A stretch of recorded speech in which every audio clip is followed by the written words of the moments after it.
Hello, everyone. Welcome to episode 11 of Epsilon Sun, part of Corruption of Sloanes, chapter 3. And we pick up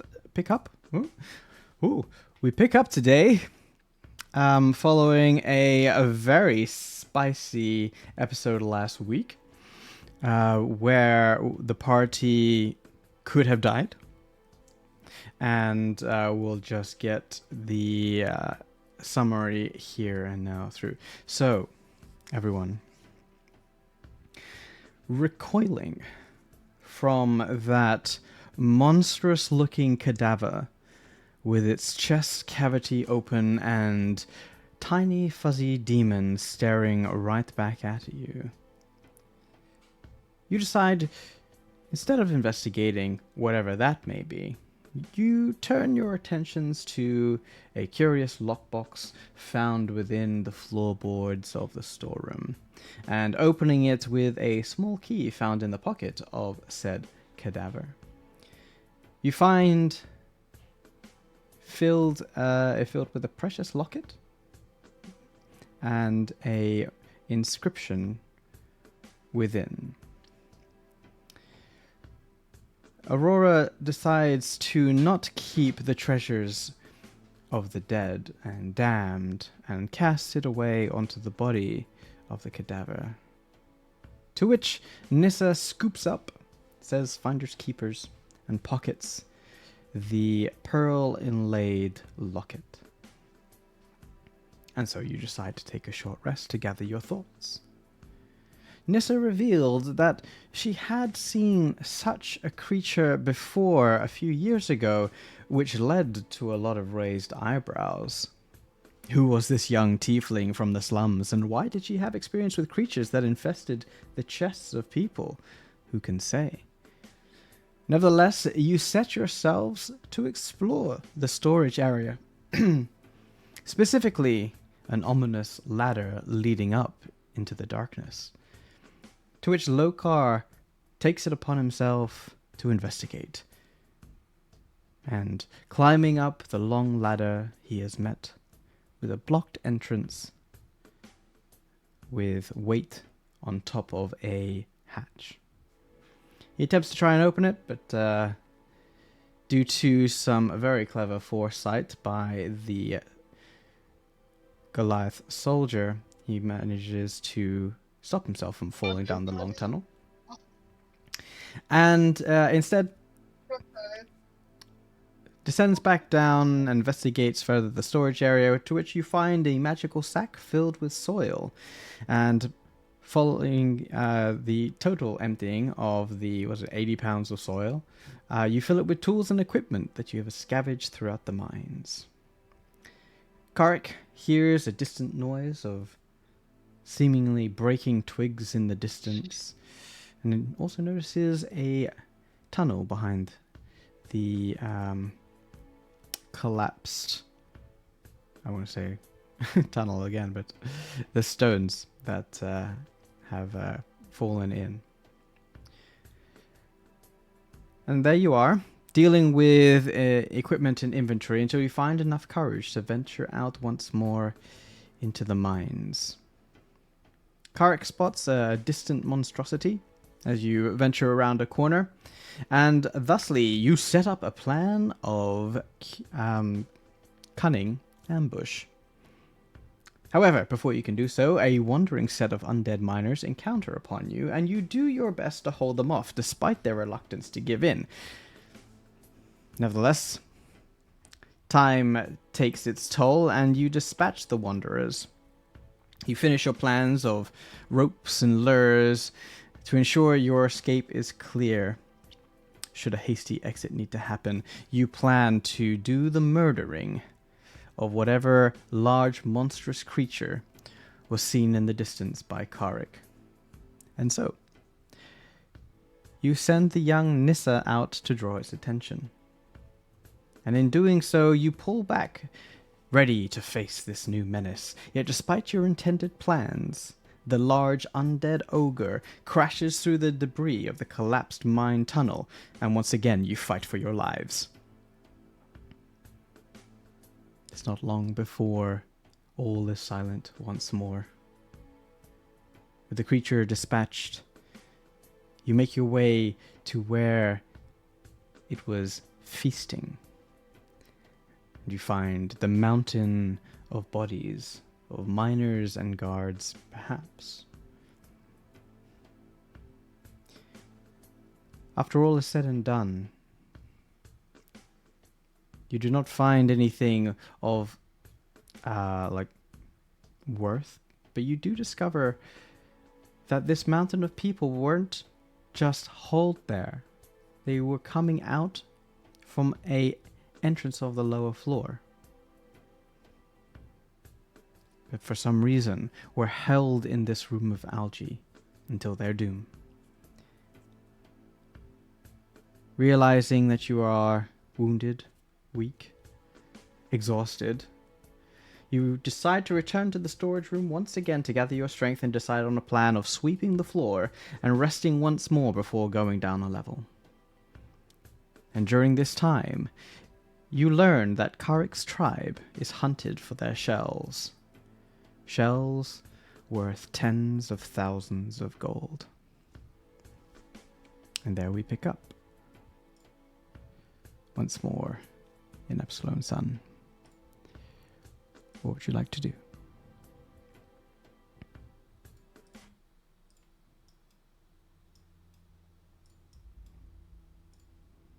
That's a long rest, right? You Do a decided short rest. to Yeah. short rest here. We can't. Like, we have to take some time before we can long rest again. Yeah, because it's about early afternoon. And yeah, like Pepper says, you need some time before that, so you decide to just have a short rest before checking the rest of the mine. At least that's what you said last time. Mm-hmm. Yeah, check That's the what we rest. did too. We all rolled our hit die for a short rest. Good. Well, I didn't take any hits. So. Me. Ah. um, All right. Everyone feeling better? Yeah, Mm-hmm. amazing. You know, as good as we can be, stuck in a mine. With hordes of undead chasing after us. And unclean guards above us. Yeah. How about we see if we can find anything useful over here on this level and settle down. Agree. So, suppose there were more tunnels past this giant thing, so maybe we should head there.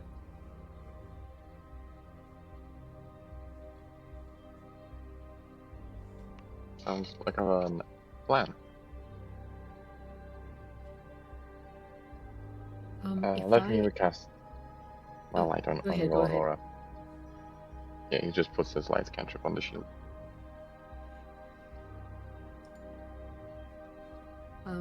If I recall correctly, DM, I think I was looking into the body here and trying to, I don't know, identify the creature that attacked us previously.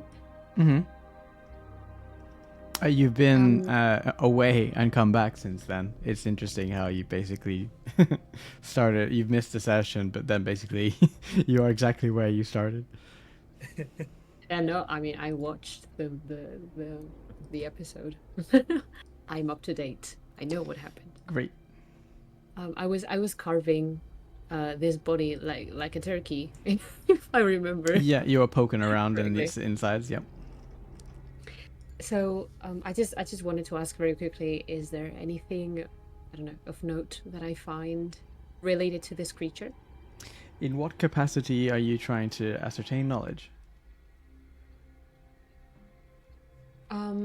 I think its origin, because Mhm. Lisa is not entirely sure. I mean, she's sure that she has seen it somewhere, but Mm. she's not sure. I believe we did do Where? this roll. It was a religion roll.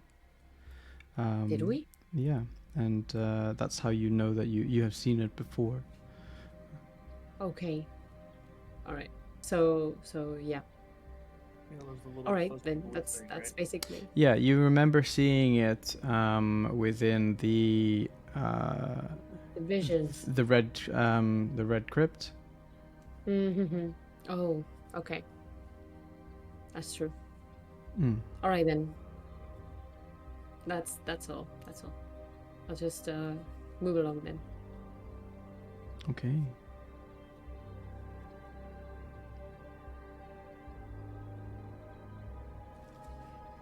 So you gather your strength and you venture out once more.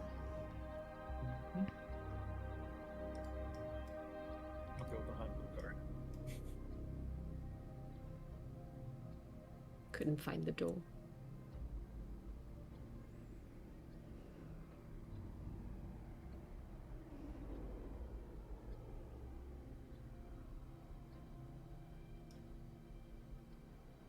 I would say things here, but you've already been here before, so nothing has changed. You were literally here an hour ago, so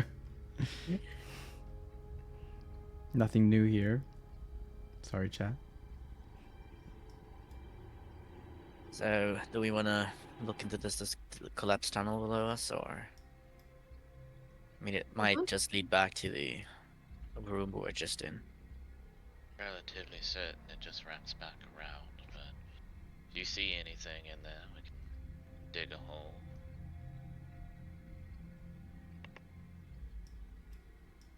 I mean, right now I'm not seeing much. Maybe I can peek my head in. Sure.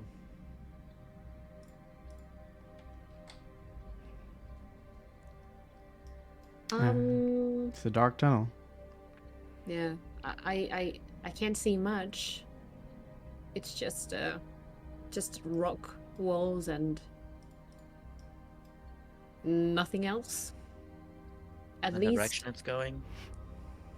Oh, it's going east. Like this is as far as I can see. Yeah, it probably wraps back around into the storage room. It's probably what's behind those rocks. Maybe. Is there like ore around us, or is it just solid rock? Is there what, sorry? Or, So, giant or depth. like minerals? Or, the walls themselves, despite the fact that it's a dark tunnel and you can only see dim light, there are slivers of paler gray going through the walls. It is an active iron mine. Yeah, there's some ore here and there, but without further dedicated investigation, you don't know exactly how much.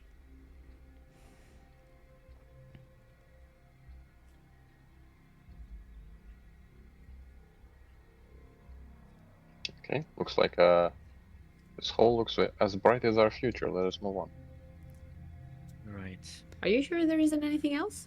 Maybe I could stay. I could take a couple steps further. Feel we can go in there if you want to explore it real quick. If it loops back, we should know quickly enough. We'll just need some light, and then I can go ahead. Ooh. Sure. You keep Tiger will going. put the light on. That's fine if as long as she's following. What is this green thing on the walls? As far as what was discovered back when you were in the far northwestern room with the mountain of bodies, there were some theories that this was cave algae or a moss, but there wasn't anyone who really knew what it was. No one had that's true. run any sort of other tests or checks on it. I think I tried No, a nature check. Nisa, don't lick it, Nisa. No, stop It's it. not. It's not food, Nasa. she's like her index finger is coated in the algae or whatever that is, and she's about to put it in her mouth, and she looks back and she goes, "Huh?" I mean, you can only know if you try it. It's moss. Mason. Bioluminescent, but still moss. Right, it It's seems just like spoil sport. right Yeah. here it's fallen in. Do you Keep eat it, throwing Nissa? down. Oh, no. Okay. She wipes her hand Okay. in her trousers. Okay. Lokar, as you approach the end of the mine, you do see some gaps along the top. You venture a guess that this leads into the storage room and was purposefully collapsed. However, roll me a quick perception check. We shall. Should have enough light here. Good old 5. Maybe I don't have enough light here. Yeah, them be rocks. Hmm. They are stacked on top of each other. They look like they are made of mineral. Right, seems carved in. Seems intentional. Just what we expected. But I mean, it was quick to confirm, so I suppose there's no harm in that, right? No. Sometimes Right. bad, so.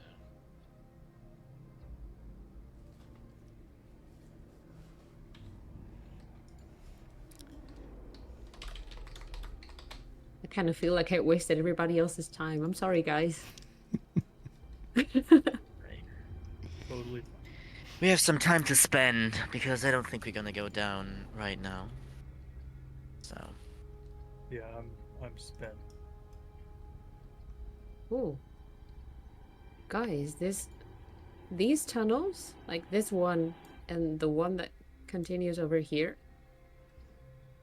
Maybe the ogre made them. Maybe it ran through the walls. would be quite impressive. But maybe possible, right? I don't know if you've ever tried running into a wall. Well, I'm not an ogre. Right. I think something else probably made these tunnels, and then I think the ogre was just running through them because that was the only way it could get to us. It certainly seems like it is carving sideways through. Which, you know. Yeah, but it would be I don't think this troll could do it, even though he didn't seem like he was feeling any pain. Yeah, Well, definitely. maybe. Anyway.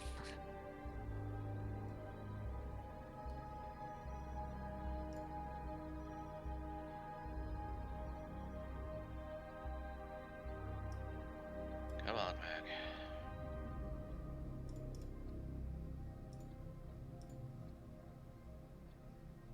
Oh yeah, that was the ladder that goes down. Not allowed to go down to. Yeah. Because we'll have to decide which way to go.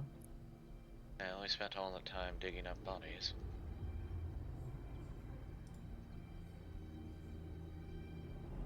Guess it loops around. And Nissa, Karik, sorry, just before you go. You only took a brief look last time just down the corridor, but you stepped closer this time and you noticed that the wood just before the ladder is coated in that same sort of acidic, bubbling essence and liquid that you have noticed a couple of times before. That seems organic Mm-hmm. at the top of the ladder. Gotcha.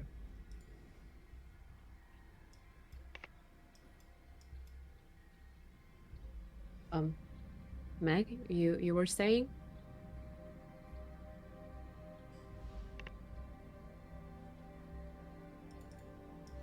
yes, as I was saying, have you heard about Imbiamba Jones? No. these kind of minecarts always remind me of his adventure. But who's that? Is that some hero? Oh. Some Yeah, he's quite famous where I'm from. He stole magical artifacts and sold it for the highest bidder, and then he stole them again. wow, At least that that's sounds what was- boring. At least that's what was written about his adventures. They were quite an exciting read. There was a Oh, lot of minecarts involved for some reason. I didn't know you were a reader as well. Well, I mean, it kind of supposed, but I'm amazed that more people know how to read. I guess he isn't from Gast. well, the world is full of amazing that- surprises. I mean, I can teach you if you don't know how. Can I light a torch and take a closer look at this goop down here at the ladder? Are you carrying a torch, or does Lokar have all your torches? I believe I have one on me. Yeah, Okay. I think it took just some. Yeah, you can light a I just torch. gave all my extras. I will give you some. So it's 20, right? Whereas light, yeah, torch is 20 and 20. And then I want to see if I can tell. Does the goop here, does it look like it was drug? Like maybe drug coming up the ladder or something being drugged down the hole? Can I determine? Yeah, I would say roll an insight. Insight. Okay. Cast guidance on myself. Okay. Smart man. Yeah, I wonder by the help of the stars.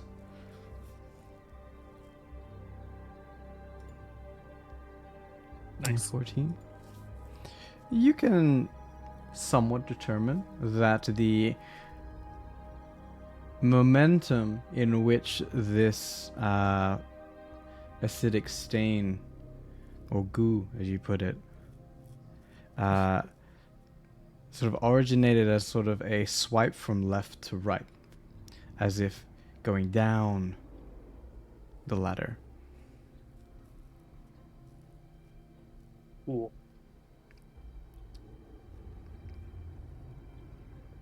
I don't know what to do with that information, but we have it now.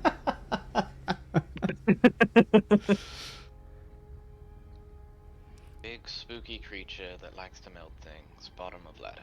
Have fun.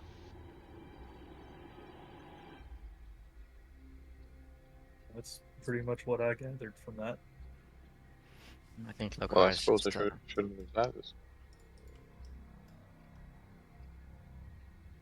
Lokar just checked the wall of rubble here at the top and just to see if there is any like air going through, or if it's like very tightly collapsed, just to make sure. So that pile there is less of a wall and more just boulders that have been excavated and Oh, okay. piled there. See. And there's that. All right.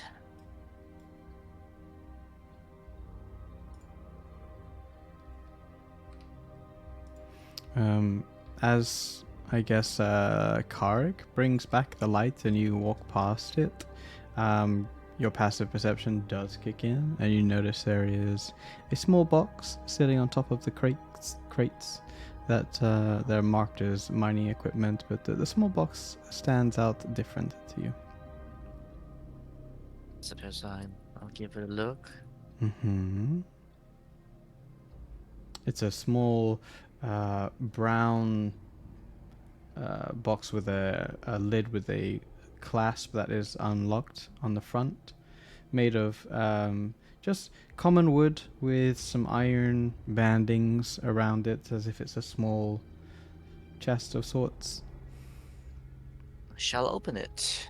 Mm-mm-mm. It's a similar box that Nissa found in the foreman's office on the level 0 on the top floor, and you open it up, and there are, from what you can see, 4 glass bottles neatly stored in spacer compartments within this small chest. I will take a look at these bottles. Does sound like anything in them? What does it look like? You take a quick look at them, and you notice that 3 of the bottles are empty. They're glass bottles, nevertheless, and one of them has a liquid in it. Right. Anything I know of, or does it seem unfamiliar to me? I think it would probably be unknown to you, I think. I don't think there's any reason for you to have any prior knowledge to this specific thing.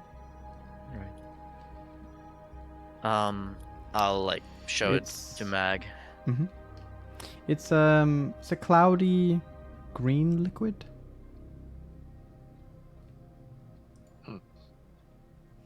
Okay. Magor, can he take it from you? Of course. Okay. He will try to identify this liquid. And how does he do such a thing? He puts a drop of it onto the mage hand. Like a mage hand just flows into it, Mm-hmm. and the mage hand just brings the little drop towards Magrum so he can smell it and taste it. Okay, you're going to do the sip test. Might be acid. Be careful. Most of Okay. You my bring favorite. delicious acid. You bring the hand closer as if it's feeding you, and the first thing you smell is salt. As if of the sea. And you take a quick Guys, taste. I'm smelling Twitch chat. And you can determine that this is a potion of water breathing.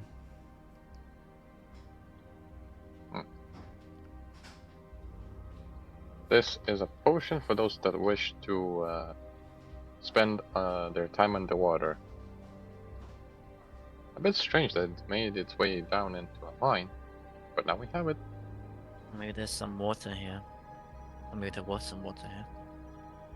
Or both. Mayhaps. Will it be salt water? Because as far as I know, I've never been to the sea, but they say it's salty. Yeah, quite so. Don't drink it. Oh, Tastes like piss. man, you guys are killjoys. I mean, you Mhm. can drink it. It's just that you will have to vomit your insides for a bit. I'm kidding. I'm not gonna drink it. Also, I mean, maybe you should drink it depending if we find a bunch of water or something. But right now, it obviously would be a waste of resources. Right. Let's just Yeah, well, do this. I mean, it seems like most of the stuff here has been already checked. Maybe we'll just see this area here for a moment, and if there's nothing there, maybe we get a peek down, so we're more aware of what happens in the last floor.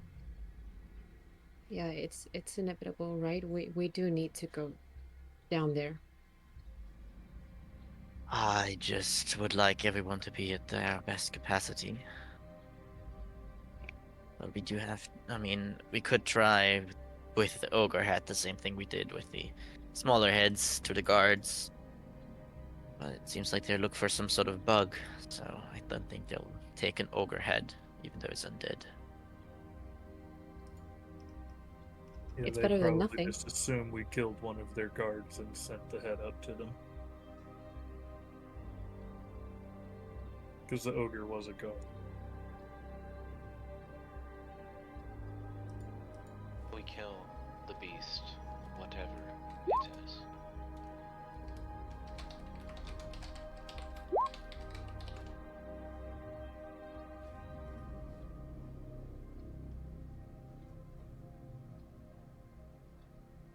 I'll just go forward and take a look into this room, and maybe someone with light can follow me.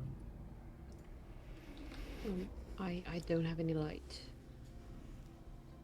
It's fine. There's enough people with have.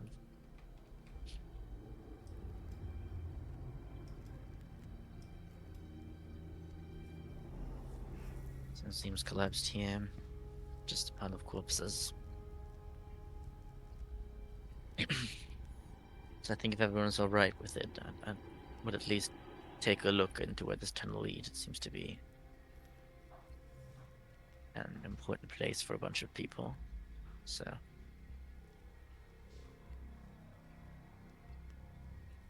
Wow, so many people.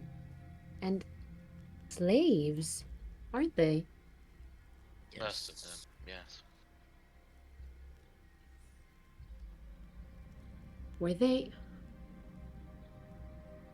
brought here to I don't know. Well, I mean, it seems like they were trying to get somewhere. Not sure if they were brought here. That's No, what but they I are. mean maybe prior to dying in this way, maybe they were brought here to, I don't know, quicken the production of, or the mining of the ore. I mean, yeah. That's what slaves are for. Yeah, that was it. That was a few weeks ago, according to the diaries that we read.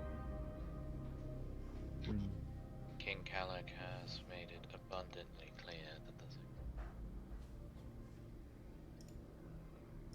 Sorry, Specker, what was that? King Kalik made it abundantly clear that the ziggurat was to be finished. There was an influx of slaves. If you could speak up a little bit, because your microphone's a little quiet, or get closer to the microphone.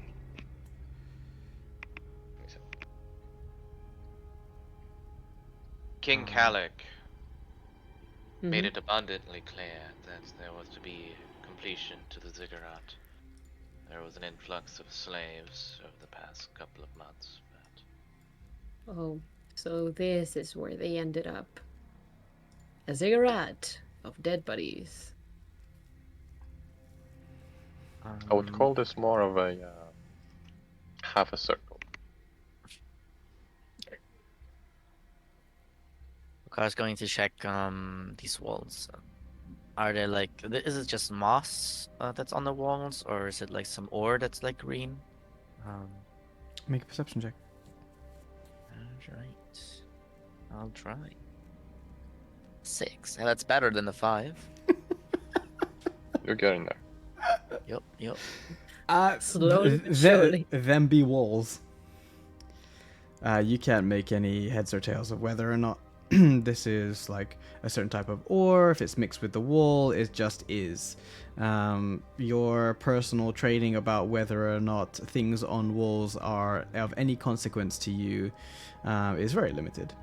So you I guess take a I'll- glance at it and you disregard it. I guess can I just try to like hit it with like a hand axe? Like if it's like a plant, it'll like Yeah, you can certainly break, try. and if it's an ore, it doesn't. So I'll just hit some like green spots and just see. Sure. You almost dismissively smack the sort of blunt end of your hand axe against the wall, and it makes a sort of squelch noise, followed by an immediate resistance of rock. So, for what you're basically discovering here through brute force, is there is a squishy, thin, squishy layer, and then it's on rock is behind it. Right? Everyone okay with taking a look where this tunnel leads? You go for a quick peek, I guess. Oh, Uh, I will just measure because like you can see it right here with the light. It is a form of plant-like moss. It is as you take away your hand axe, like the tip of the hand axe is stained slightly damply with that of the now destroyed algae-like substance on the wall. Your only inference from this is that it's somewhat wet Yeah. and could be slippery. Maybe there really was some water here. And maybe this hole here was to like move the water somewhere. That might explain why there's a bunch of moss here that is wet. So And the be careful. potion. Yeah, and the potion, especially Does- pre-used ones. Yeah. Does the moss also have the smell of salt? You gonna sniff the moss? Do it. Yes. Do it. You take a big sniff I of, rem- of the wall. Which part? the one with the moss on it. Let's go There's that one. moss all over here. Fascinating. Yeah. You take a sniff. It doesn't smell salty. It's more like alkaline. An alkaline smell. Chemical?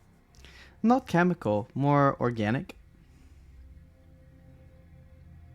Yes, I should just mention that just because the potion, has salt in it, I mean, you can breathe in any water when you drink the potion. So doesn't necessarily need to be salt water here. I'm just trying to see if maybe this kind of moss is used for these potions. For That's making them. fair. That's fair.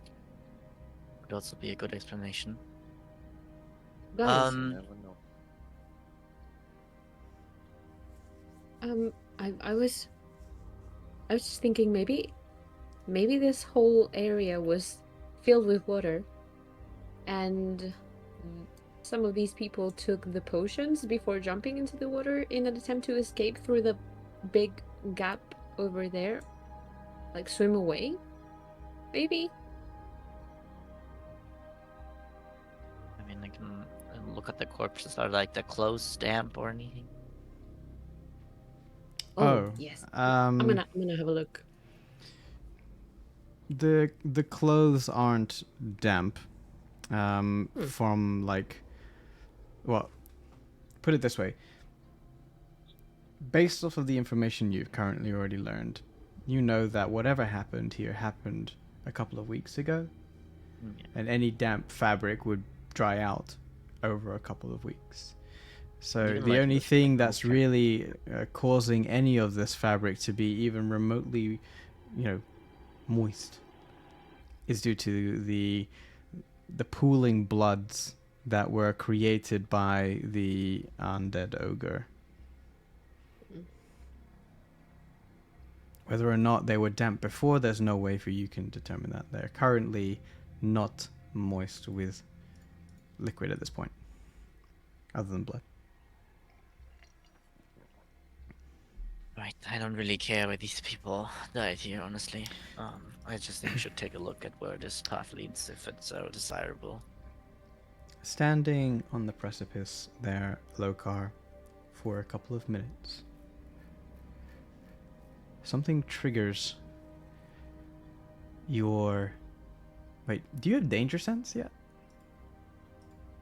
No, I don't. Your spidey senses be tingling as the hair on the back of your neck stands up, and your senses kind of react as per your background of anything kind of odd, and you hear, coming almost as if a whisper on the distant wind, a noise coming from below. It is a deep voice that is almost repeating itself.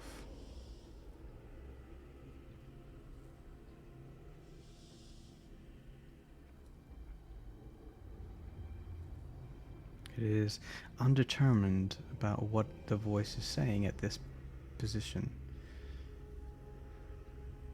But wafting up through this crevice, from down below, this voice comes. Almost as if a chant. We need to take a look and get it down here. And is there like an easy way? Is it like kind of steps? Or It's is it more, like a it's not easy. There are like jagged rocks that can serve as platforms. They're more like jump downs as opposed to step downs, ranging between 5 and 10 feet per drop. Is the tunnel covered in the same moss as the walls? It is, as far Is- as is there- very slippery? Yeah, is Mm. there like a stalagmite? I think is from the bottom, or something where I could like put on a rope or something, but I couldn't make it into like. No And attach a rope to. stalagmites. No, so stalagmites are not formed at this part here. Stalactites in the ceiling as they drip certain salts, but no mites. There any other like place I could put a rope to? Like any supporting pillar or something here? You got a turtle next to you, but there's no pillars of rock here. No. All right. I'll hold the rope. You guys get down. Shouldn't we rest before descending? I think so. We should That, check out. that would what's- be. But if something goes wrong on us climbing down and we fall and slide all the way to the bottom, and then immediately get attacked. Right. No. There's also a I- far more easier way to descend. There's a ladder. Yeah, there's a down there. ladder to the south. Oh, All right. I would just like to say that we encountered apparently a demon in this path, right? And if you get close to this hole, you can hear some chanting. chanting. I What does believe it so. say? Well, we need to get closer.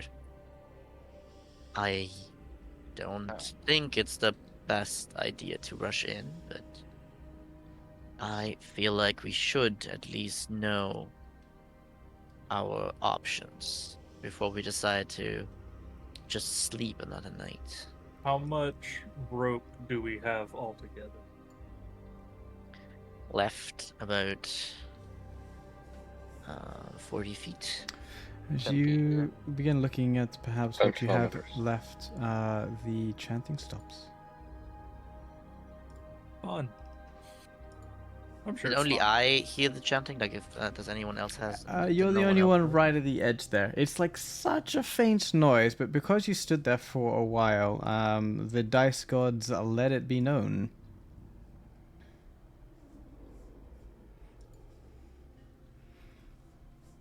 I just think maybe we can go to the other ladder. I'm against it, but I think some reconnaissance, careful reconnaissance would be useful. We could maybe use the rope to lower one of us down just to get a look and a listen and then come back up. Yeah, I mean that's why I was saying I will hold the rope and someone can go down. Gotcha. I thought you were just suggesting we should all just go down the hole now. Well, I mean it would be, just one person might be a little bit dangerous depending. Start with one person. We just time just- the rope, and if they start yelling, we pull them up. All right. Any volunteers? I'm way too heavy, so I'm out. Oh, I can easily carry you. I'll start tying together some of the ropes we have left. I can go if you're okay. Right, you can like teleport around also. Nasa can see in the Yeah. dark and she's a light. Use her. So tie one end around your waist, And if it all goes to shit, we'll either pull you up or you can teleport out, right? If I see the place where I want to go, then sure. Okay. I'll give her an end of the rope. And I kind of Right. tie the other end around my wrist just to make sure I don't. Let it go. You do like a whole loop around your arm, you know. I'm also gonna grab a hold of the end of the rope with Lokar, just in case. There's two of us on it if needed. Sure. She ties it around her waist and ties it tightly, ties a tight knot, and then goes, "Let's do some bungee." Before she goes down, Yeah. Magrum casts prestidigitation on her shoes to make them very dry. Sure. Guidance as she walks past. Won't really affect the surfaces she's landing on, but her shoes are now dry. Yes. My You shoes got have this, never Nessa. looked prettier. No, they're still covered in blood and shit, but they're dry. Oh, Oh, okay. excuse me. They're not clean. Like caked on crap. Okay. There you go. Okay, your All shoes clean now. are dry and clean now. Pristine. And you have guidance. I have guidance. Okay, thank you. You got this, All right. Nessa. Come How on. much rope Really? do we have connected, guys? I mean, we have 40 feet, but it's a little bit of tying, so maybe like 35. 10 kilometers. Okay, 35 feet. Yeah, okay, that should be sufficient for fun. I'm gonna turn to Carrick and Lokar and go, "Please promise you won't drop me, please." I'm gonna hold them as best I can. Okay. So I'm just gonna rejig you a bit here because like Nissa has to go down and you're like holding the rope, right? So Nissa, you stand on the precipice of an opening, a cavernous opening in the floor of this level of the mines. Again, they're not steps going down; they're more like jumps, ranging between 5 and 10 feet long before getting to the next one. It's not necessarily going to give you full damage per se, but you can equally see that this algae of sorts is on the surfaces all the way down, and it is somewhat, glisten. It doesn't glisten because there's no real. Well, there's a light source from Carrick's torch. Referencing it is moist and slippery. It curls down in a sense, in like a crescent moon fashion. So it's not straight down. It like curls round and down to the side. It's like almost like a corkscrew spiral. You can't see the bottom of where this is, but you can see the first step, which is about 10 feet down. First surface platform, shall we say. I'll make sure to brace in the case that she's slipping. Like I make sure, Yeah. doesn't fall too far with me. What does Nissa do? Nissa will probably try. I mean, am I able to reach that first platform? Yeah. One way or another, Fall. you can fall. Temple No, fall. I mean, I mean, it's Gravity very will doable. help you here. Yeah. It's just, are you gonna slip when you land there? Basically? Are you gonna crawl down? Are you gonna like jump down? Are you gonna sort of like, I don't know, go backwards, sort of like abseil down? Like, what's the choices here? no, I mean, I was asking, while still being tied to the rope, Mm-hmm. can I reach, or do I have to untie myself? No. The rope is like around your waist, and you are anchored to Lokar. There is 35 feet, more or less, of slack rope between you and Lokar. Yeah. So, those are the facts. You can Okay. you can move away from Lokar with this rope attached to you. It's like Oh, Yeah. I'm not even down there yet. I thought I was. Sorry. oh right, no, you haven't even taken a step yet. I don't even know what you're doing because like things can happen depending Oh. on how you go down. Well, she's gonna be very, very extremely super careful so as not to slip on the moss around this area. And she's gonna try and step down It's more of a jump towards down. the yeah, towards the first platform. Boing. Sure. And for Lokar and Karik, are you allowing her a slack rope, taut rope? What's the deal? I think I'm going to, for now, I can ascertain that's roughly 10 feet, right? I mean, sure. So I'll give her like 15 feet of leeway, roughly, maybe a little bit more. So she falls the first step, you know, it doesn't come into like a tumbling cascade. I'll catch her. Okay. Yeah, and then I can obviously, once I see that she's landed safely, I can give her more of a. Cool. Thank you. Right. Appreciate it. And I'll So brace myself. of course. So Nissa, you jump down, or at least that's the intended goal here. Yes. And it is very slippery when you hit that first platform. I need you to make an acrobatics check to ensure that you don't slip off, and make Okay. noise. Nice. You definitely hop down as if you are jumping around the rooftops in the slums of Gerst. The slimy surface doesn't affect you that much thanks to your dry shoes, and you Damn do right. feel a like a soft like absorption of your weight when you hit the platform. So whilst it is moss and slippery, it is also soft.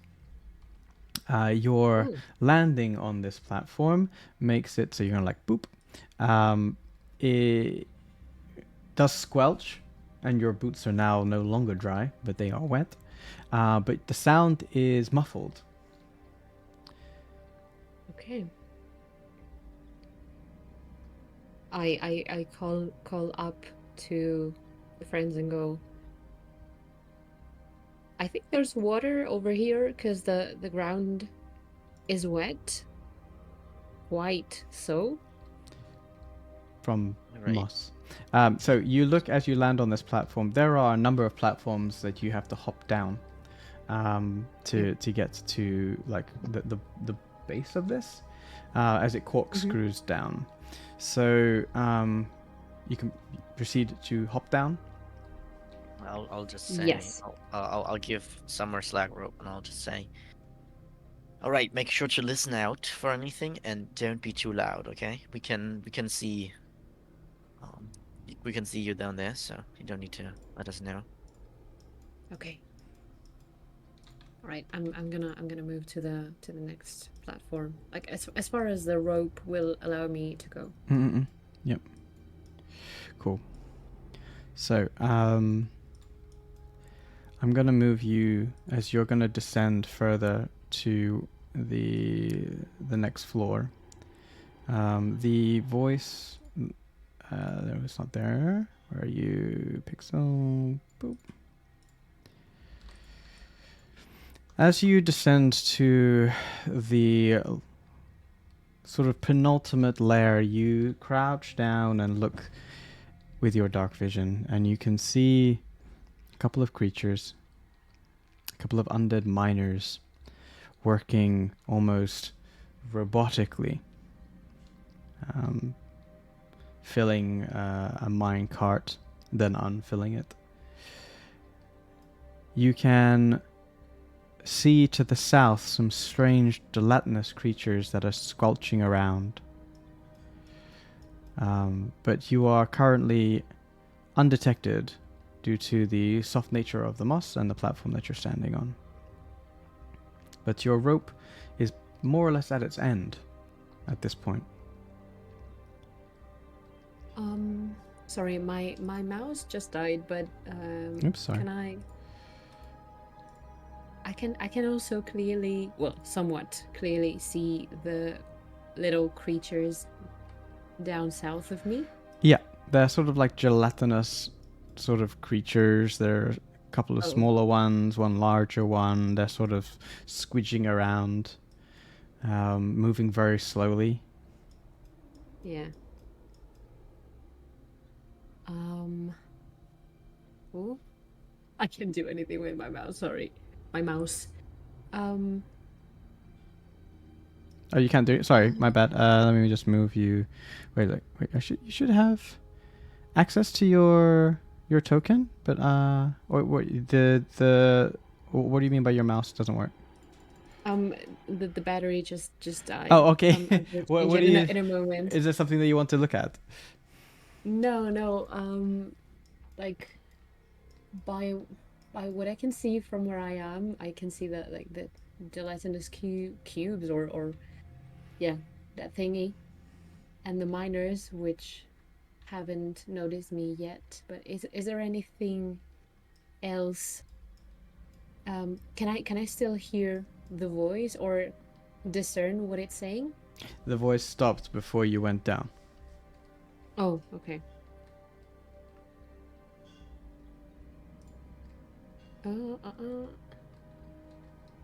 I can't really see much else. Is there anything else that I should?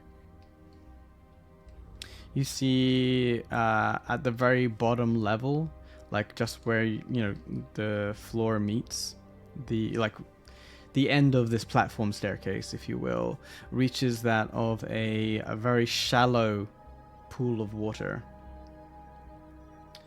That seems to be very gently moving, as if like to the northwards, like it is coming out of the rock face that is directly to the southeast of you, as if like spring water. It mixes with this algae and turns it slightly green, and it then runs northward through a crack through the rock to the north. Okay.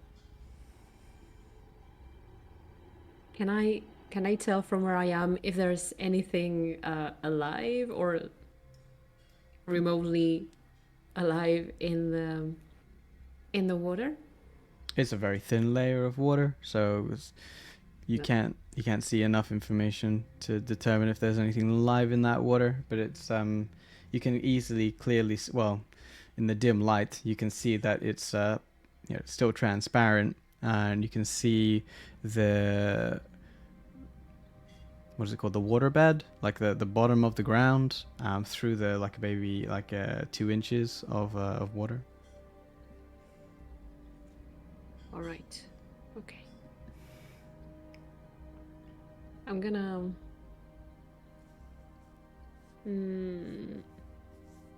give the rope a sharp tug Mm. so that I can be brought back up. Lokar starts pulling you back. I will help. Okay. Even though I'm sure it's not needed. You're back in the Right, room. guys. So bad news, I think. There are more dead miners down there. I think that was expected. Mhm. But there are also some like gelatinous masses also moving, crawling around down there. Have you ever seen anything like it? Because I don't think I have.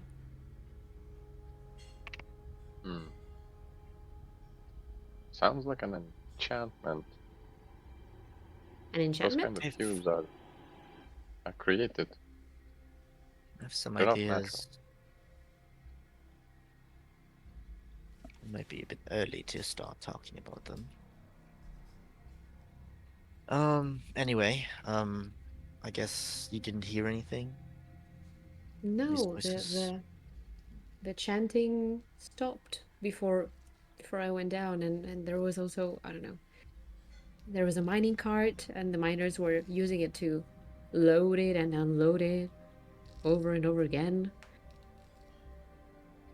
There was also a bit of water, also Yeah, kind of what we. like a thought like a about. little stream. All right.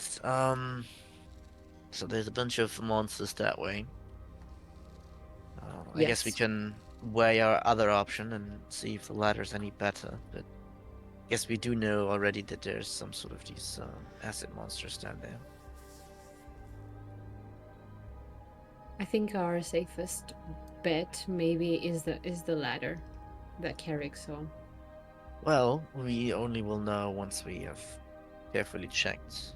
So I think we should do that too. Agreed. Maybe try the same thing there. Oh, rope. I mean, we're still tied, and I kind of pull Nisa a bit in the direction. You just walk off, and this is just like Yeah, yeah. has to be pulled. Ah! That way, you know, she can't run off that easily. It's quite nice, Run actually. off? What do you mean run off? She Well, can- Play Nissa, the rest of the congratulations, campaign you with me on a leash. yeah, congratulations, Nissa, you are now a slave again.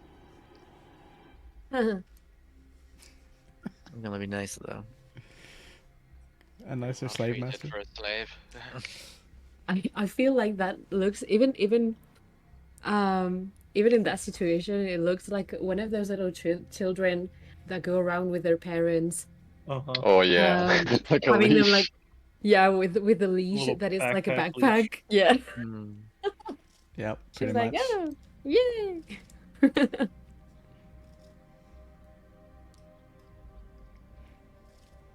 Nice. So it took a while. So Karik, I'm gonna say your torch is about almost finished now. Boop, boop.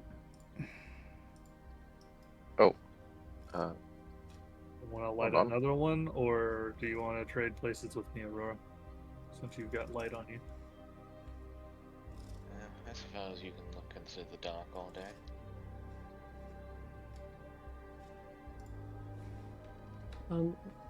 Unrelated, guys, but did we grab the hand axe that's sitting over here? Nope. We have a bunch of hand axes, but feel free to. We can. The heavy sack has its limitations, but there's still some space there. I mean, it can't hurt to add one more. So Sure. I'll just hand it over. You can put it in. okay. She I'll do tries that. to go grab the hand axe and runs out of leash and can't reach it. Boing. She's like, Last time I threw a hand axe, I hit him with the blunt end, so not going to do that again. Yeah, it requires a certain strength to be able to throw such a weapon. What's the story, guys? Yep. We'll get the hand axe, and then I'll allow Nisa to step down the ladder. Okay. We're gonna Mission Impossible Nisa down the ladder. Yeah. Dun dun dun dun dun dun dun dun dun dun dun dun dun. Be sure to be silent. when am I not? Lokar. Quite often, actually. Now be shush. You shush. Okay. Nissa goes down the ladder, tautly suspended by Lokar holding it. It's a somewhat well-made ladder. There are remnants of acidic substance on some of the rungs that are easily avoidable with your dark vision, and you choose not to put your hand on acid until you are lowered down the 30 feet or so to the bottom. And once again, you get to go here. Ooh. 30 feet. So I can only move here. Yeah, pretty much. Okay. I see a door. Right here. There is a door indeed. You see, so just give you a lay of the land here. There is a burnt out torch about 10 feet away from you, northwards. There are a couple of empty exposed crates on the platform where you stand. A mine cart is, again, 10 feet or so away from you, that is also empty.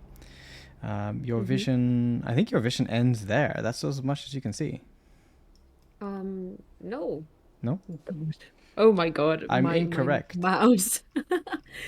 My vision goes up to. I can see where your vision ends, but there's nothing more of consequence. You can see like there's an exit yeah. to the left, about 20 feet from you. Another exit, kind of like 40 feet away to the left, and then another one about 35 and to the right, so east and west.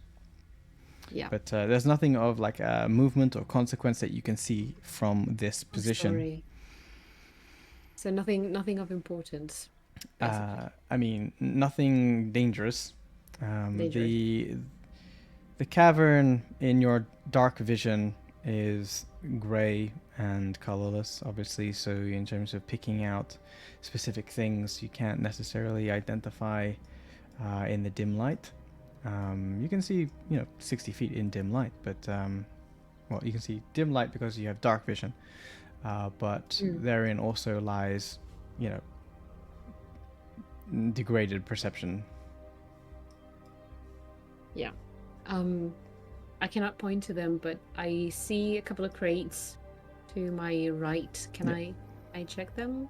Yeah, they are. Or anything valuable? Yeah. Do a quick investigation check. My mouse isn't working. Okay, do you want me to roll for you? Yes, please. Okay. Because I cannot go and grab a battery. 7. You can do like a 2-minute pause so you can get like a battery. Yeah, we'll just. I was gonna do it when you Yeah, actually. just yeah. I'll move Okay. Nissa's camera for her so she can see where she is. You see that as you open up the crates, they're more or less empty. There are some small crumbs, though, that you can see at the very bottom of the top box. That like maybe a peanut, a seed. Yeah.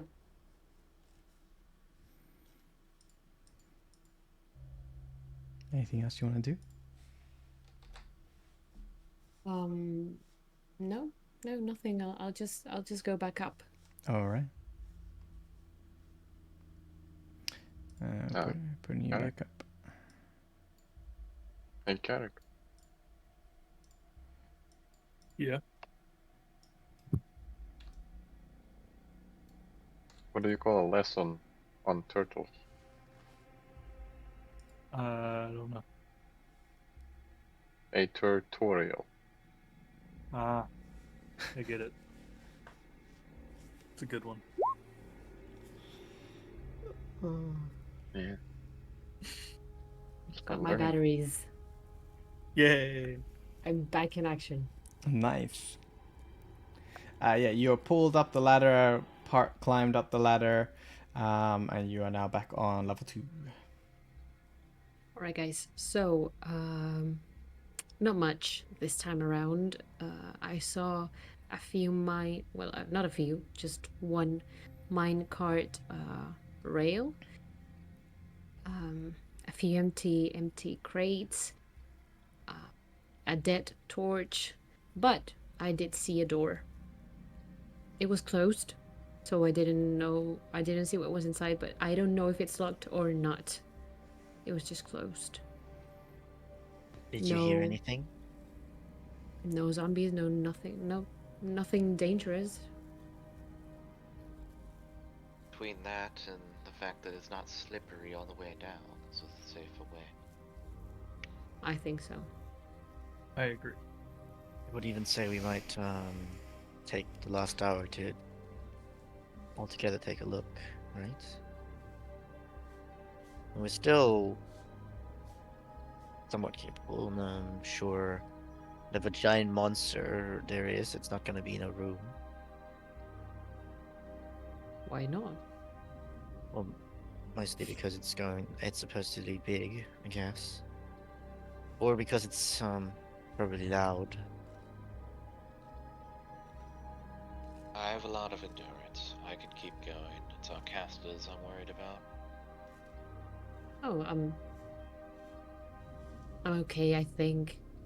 Did we did we take that short rest? Yeah, we take a short rest. Yeah, you get yourself back.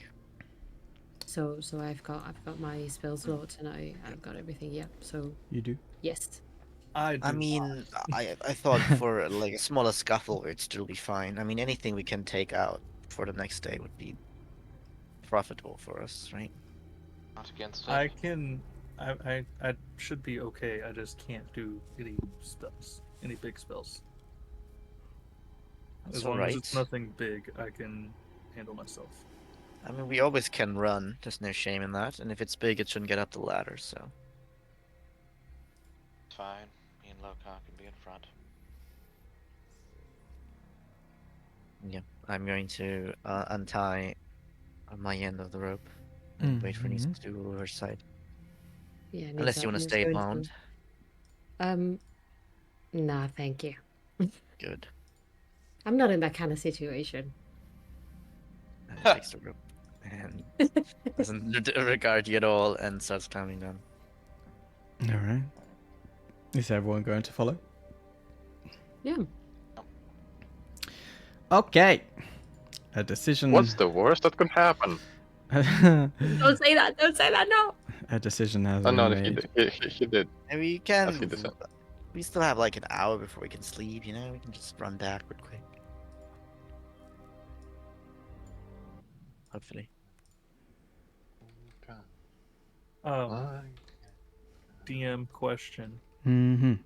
how long has it been since we finished our last long rest? Are you talking about your dark vision? Yes, You cast it in the morning, I casted it at the end of the long rest. right? So it's coming to the end because it's around about like coming to like late afternoon now. So that's about 8 hours. Okay. You feel like your eye is getting tired, and the detail is starting to wane. I just remove your night vision.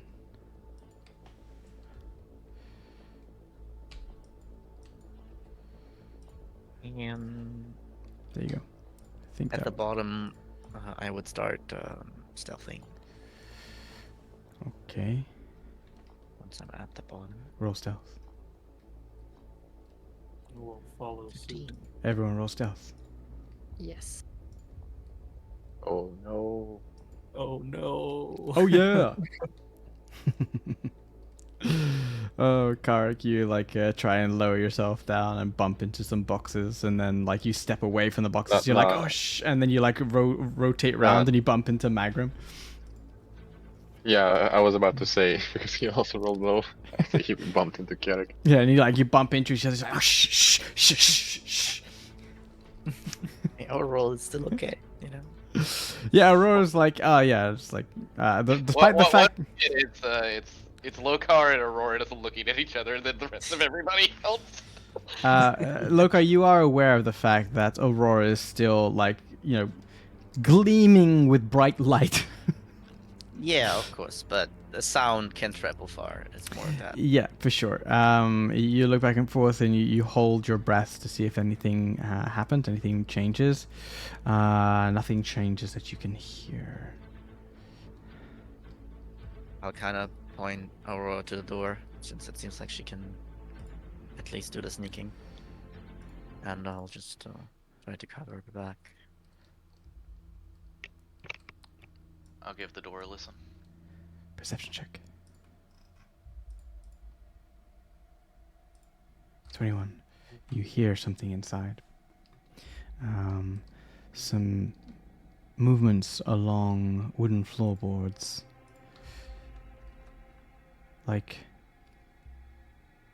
A shuffle, a scrape.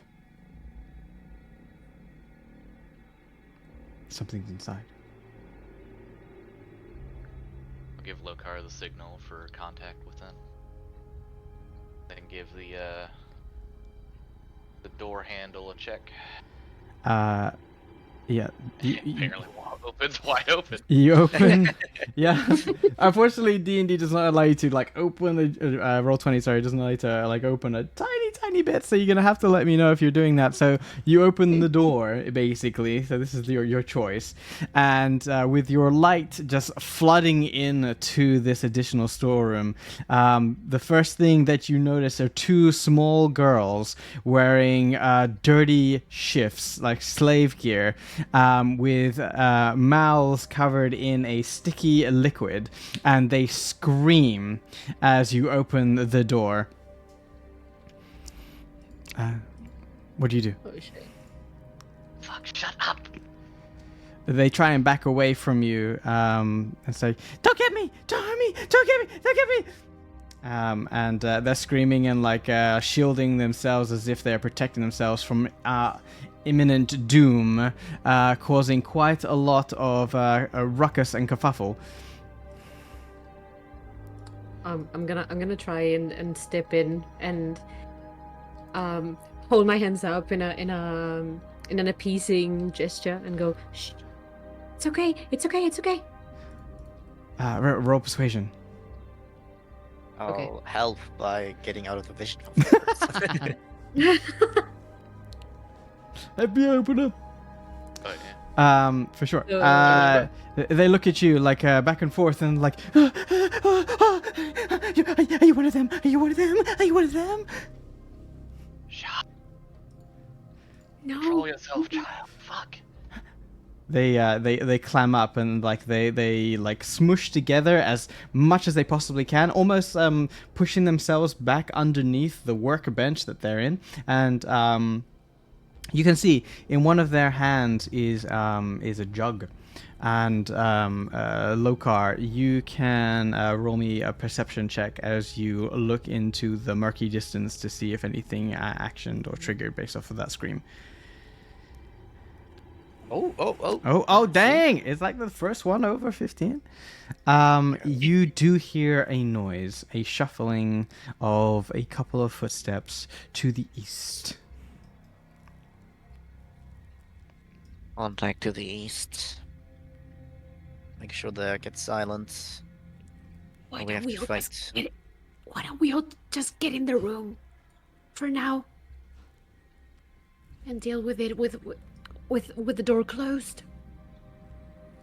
You think that they get calm if we all cram in that room? Let's endanger children, Nasa. That's a great idea. No. Okay. Just keep doing what you're doing. I can handle it. Okay, let I'll me listen out. step in. Let me Yeah, step in. the footsteps are getting louder. Shh. Yeah, I'll Okay, just okay. try to like gauge distance slowly and prepare people if it gets closer. And yeah, Yeah. I see. There you go. I see them Lokar. Great. Wait for them. Sorry, what was that? Michael? He tells the Lokar that he sees an undead approaching. You see an undead? It's right at the edge of dark vision. Yep. Right there.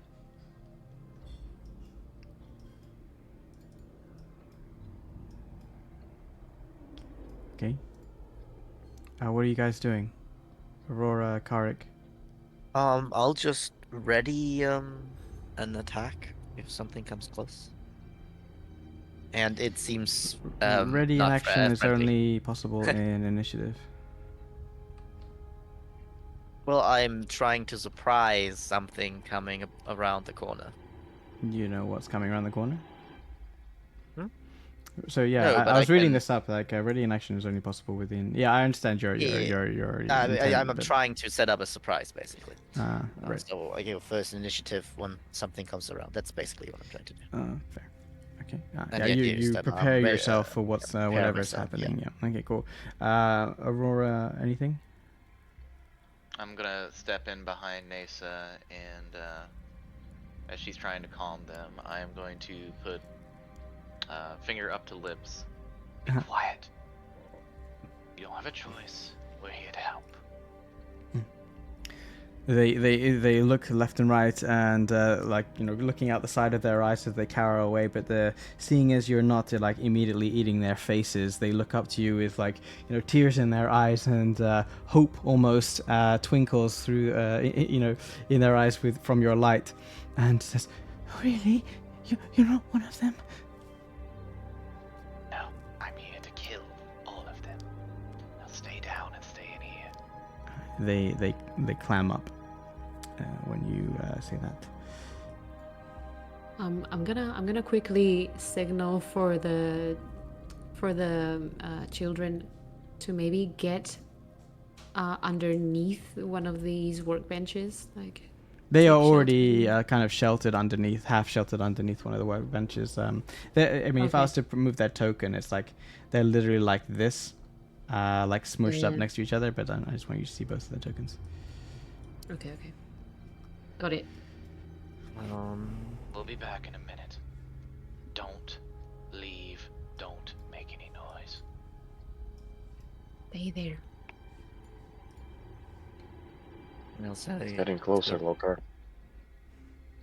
Can Yeah. I cast Don't Shillelagh be- on my staff? You are Shillelagh. Let's make sure we're not too loud, alright? If it's Just minus, we can deal with it. it's just one. Okay. Over here. Put it in the ground.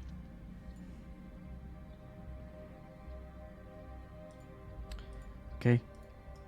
At this point, you hear a rar coming from the east of you, Lokar, as you look to the north, and we are going to roll initiative as the creatures are upon you. Oops, clear. Am I able to like rush in and attack I mean, you're. first thing, or I mean, if that's what you want to do, if your initiative beats theirs, it's most likely it will beat theirs. no? I don't think so. It didn't roll. I rolled Did you the. put your token? Yeah, you need I to check ro- your token. Uh, You did roll a wow. 20 initiative. okay, but Yeah, just roll again.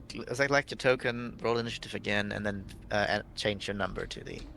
Yeah. 22 actually, because you're still crazy. oh yeah, I'm still Still, Addicted. Yeah, still addicted to drugs. Last day, going to a close. Winners don't do drugs. When that's don't true. do drugs, kids. Except for when you want to be a winner. Drugs bad, Hey. okay? Okay, Okay. let us If you do them, get you're bad. this going.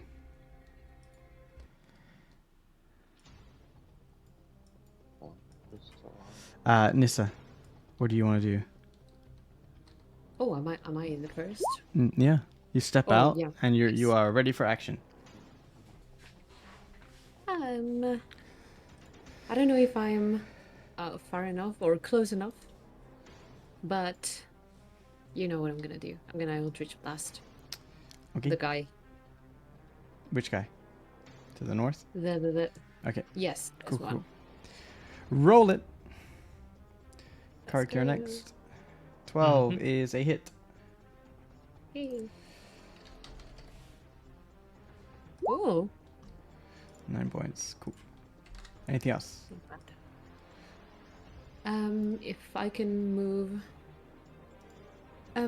No, actually, no. I'm gonna stay at the door. I want to protect the door. You protect.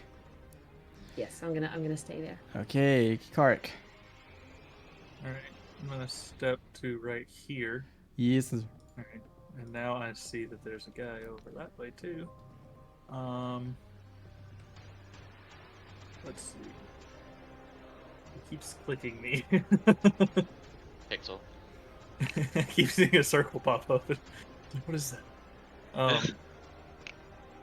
I'm gonna hit or try to hit this guy with a thorn whip.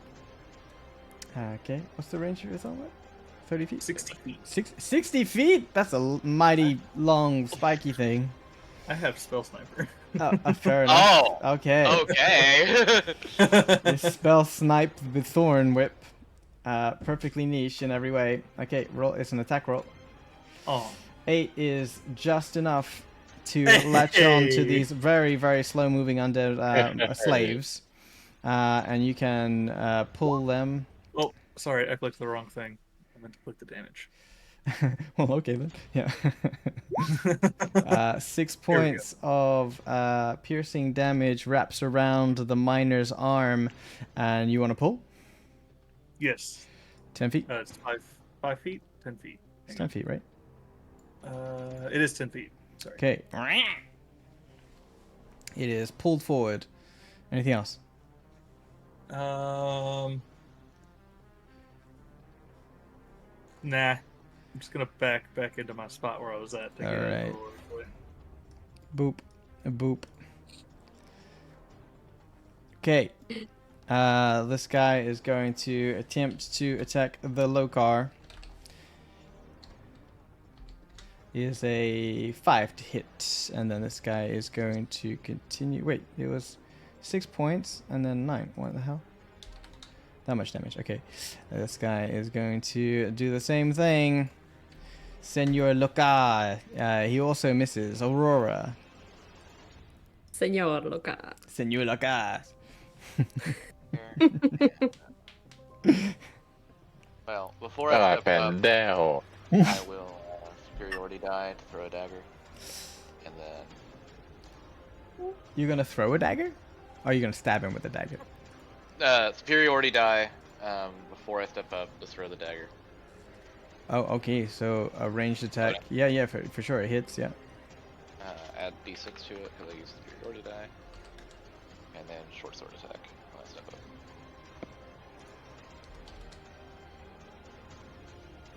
Yeah, for sure. That's my turn. Well, thank you for being succinct. Your experience, prolonged experience, shall we say, upstairs, has made you slightly more adept at knowing which sort of vital points to attack with these guys. And you sever a nerve to the spine with your short sword attack. And it collapses under the weight of its own bones and flesh and ceases to move. Magram. Okay. Has this guy been damaged? No.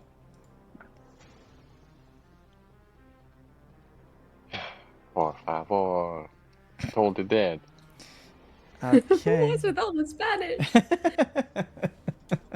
Por favor. Sorry? You can hold. Wisdom hold it. You could hold it until it's got Okay, damage. it is gonna make vocal wisdom save, sounds, yeah. right? It's a vocal component with that one, right? Totally dead. Verbal somatic, yeah. Okay. We've already done vocal sounds with weapon stuff, so Shoot. Yeah, both of my spells. that I cast He fails your save, so roll some wisdom damage. Nice. Ooh. Okay. Ba-boom. And Magram will just ask Nissa if the girls are doing alright, if they need any medical assistance or anything. And assist her. Nisa will just give him a quick, curt nod, as in, yes, they're alright, but let's focus. Okay. The car. All right. I'm going to attempt to sever this guy's skull. Sever the Well, skull. Yep. Yeah. 20 definitely does it. 12 points slashing damage. Yeah. Yep, almost max. Yeah, it certainly lodges in his skull. You rip it out, brain material starts to ooze, but he's still moving. And then I'm going to bonus action attack.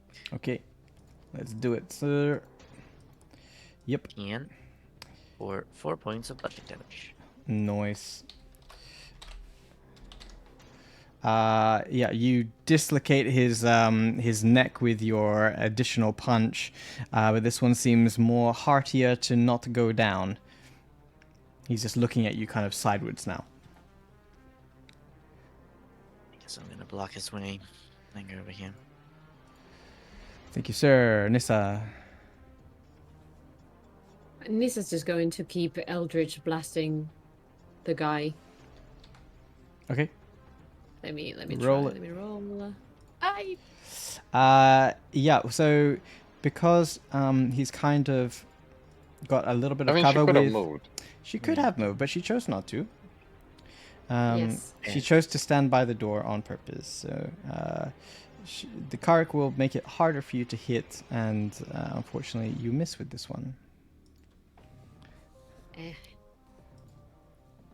Okay, so no, there's nothing else I can do because I don't want to leave the door. Yeah, I figured. I'm staying there. Karuk. This guy is ready for your grand bonking. Yep, that's exactly what he's about to get. All right right. over the top of the head. You can do it. We believe in you.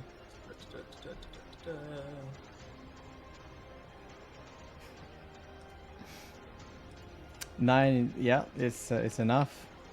Starry form archer. I suppose it's the same. I hit the wrong button, but it's the same addition to hit. It's +5 with Shillelagh. Yeah. Sorry. That's it. Generally, I ask for an actual roll. It works both ways, just in case.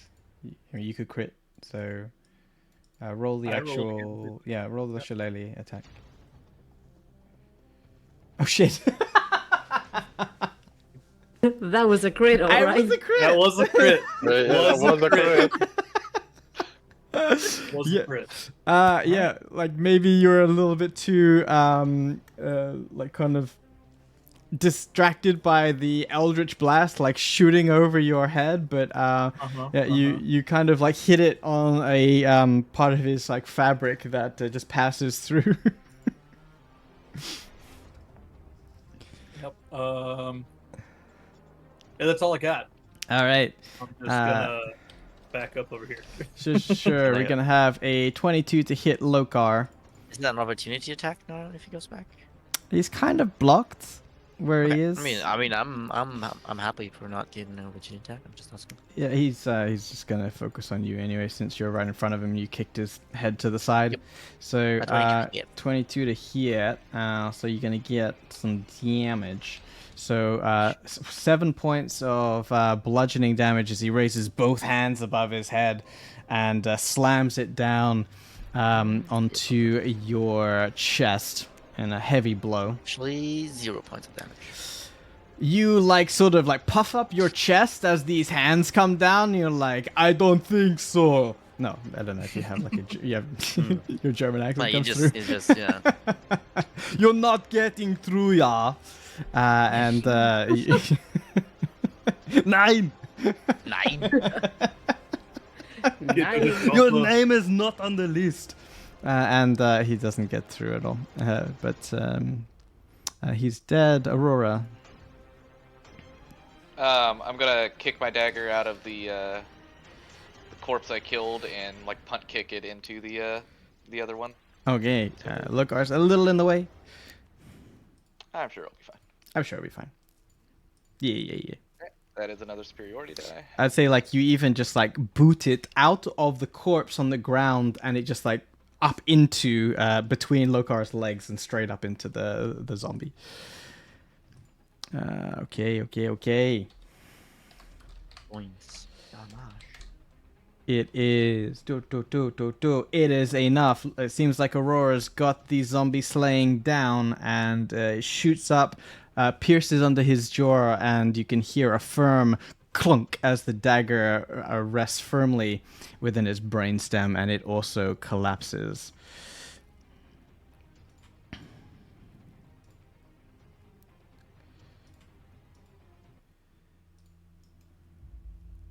I'll signal everyone to listen around. Make sure nothing else is coming.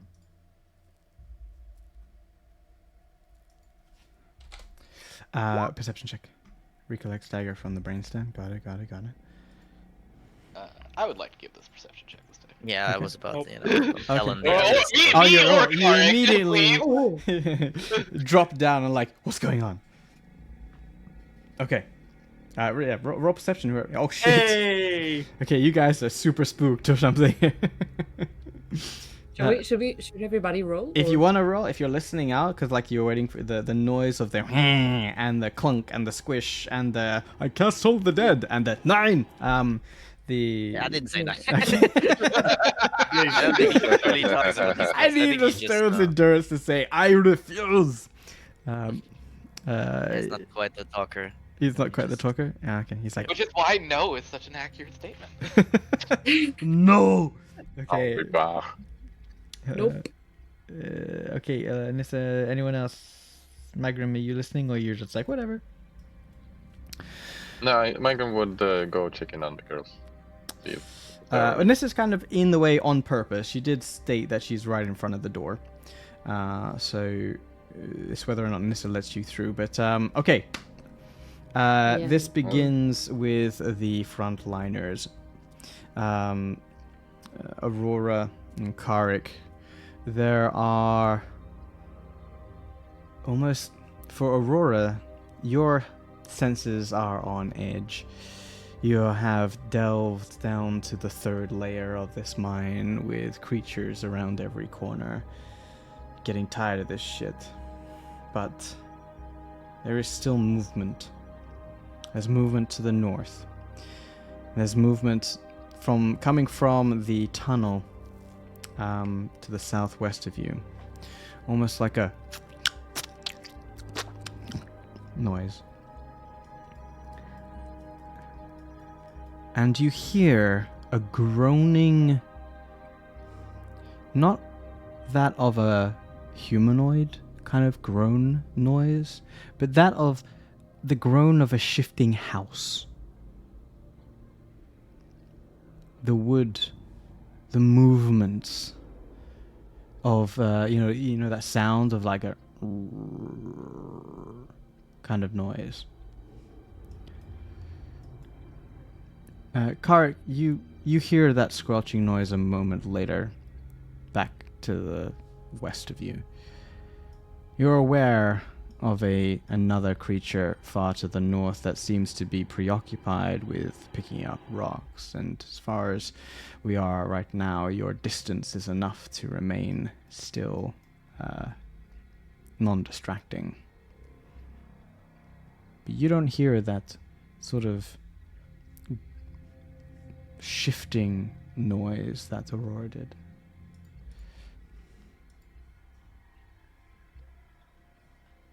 Was surrounded. Sounds like that's last north to the something large further to the east. Very large.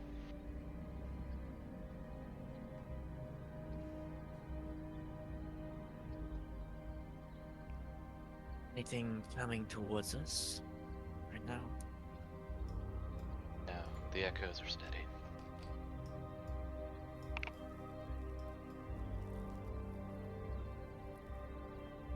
We need to, guys. We need to get the children out of here. And At least to the 2nd level.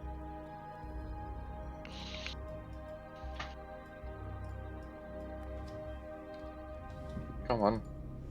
We We take should- them up to the storeroom and rest Yes. for the night and then come back down and clear it out. Yeah. I think that's a fair plan. No, come on. What were your names? I'm Magrum. The blonde-haired, half-elven child looks to you like curiously, and cocks her head and says, I'm Lana. This here is Breeze. We've been stuck down here for such a long time. Our friend Ida, do you know? she left. She went to go find more food. She hasn't come back, and we're waiting for her. Have you found her? We haven't Probably found should a look back. leader, no. Do you know Trig? Trig, we know. You've met Trig? Yeah. Trig's alive. He's up on the surface. Hear that, Breeze? The Air Genasi child, her hair almost like flutters freely, despite no air down here moving. And her expression perks up and says, Trig? Trig's alive? I thought he was gone with the rest. Or he turned into one of those things. Where did you see Trig? How found him about at- we tell you the whole story when we get out of here, okay? Well, we need to find Ida. We'll find her once we make sure you're safe. Okay. Can't exactly leave them alone anywhere. Breeze turns to Lana and says, "We should leave something for Ida just in case she comes back." And Lana goes,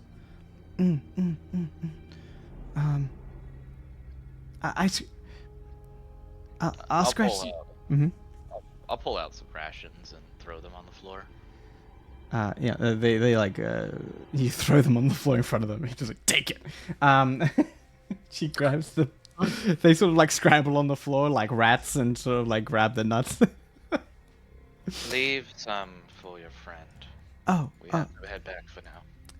They hear what you say. They scoop it up and they put it as a little pile on the countertop. Mag, do you got some paper? I mean, I don't know if Do. Ida can read, but maybe she can. I was draw about something. to say, yes. Okay, let me do some rudimentary plate painting. Now, girls, we have food upstairs. Just follow the ladder and we'll see what we can do. I'll make sure to leave a message for your friend if she gets here. Okay. Breeze tears a piece of fabric off of her shift and puts the rations on top of it, so it looks like it's purposefully placed. And says, "I'm not sure she can be able to read, but this should be okay." You're very kind. Now, please move. They hold each other's hands, and you can see that Lana is carrying this sort of amphora-style jug, and Breeze is also holding more like a globe in her hand, like a sphere in her hands. They each hold each other's hand and says, "Come on, Breeze. We're going to safety. We're going to see Trig again." And they look to you and says, "Oh, we're coming."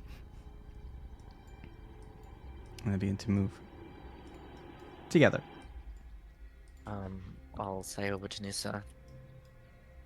You can like take a look around if there's anything useful in there that we can use. Okay.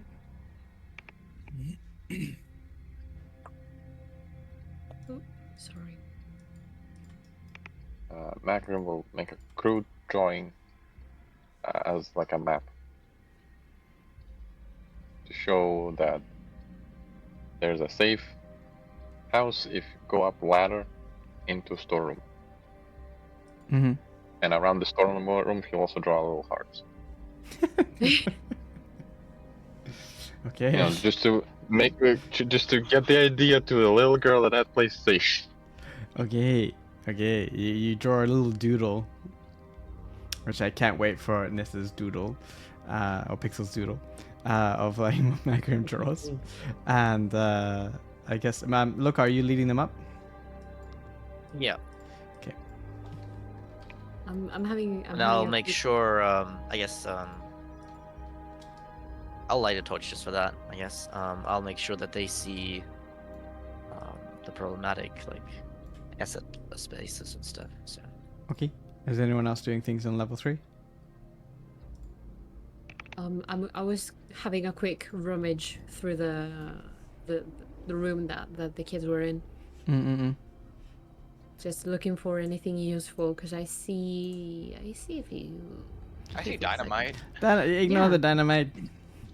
There are only so many Oh. assets in the world for me to choose from. But dynamite. Come on. Dynamite doesn't exist. Gunpowder, The no. dynamite's There's alive. no guns. There, so Damn. everything else but the dynamite. Damn. Well, I still see crates and everything. Yeah. So Barrels.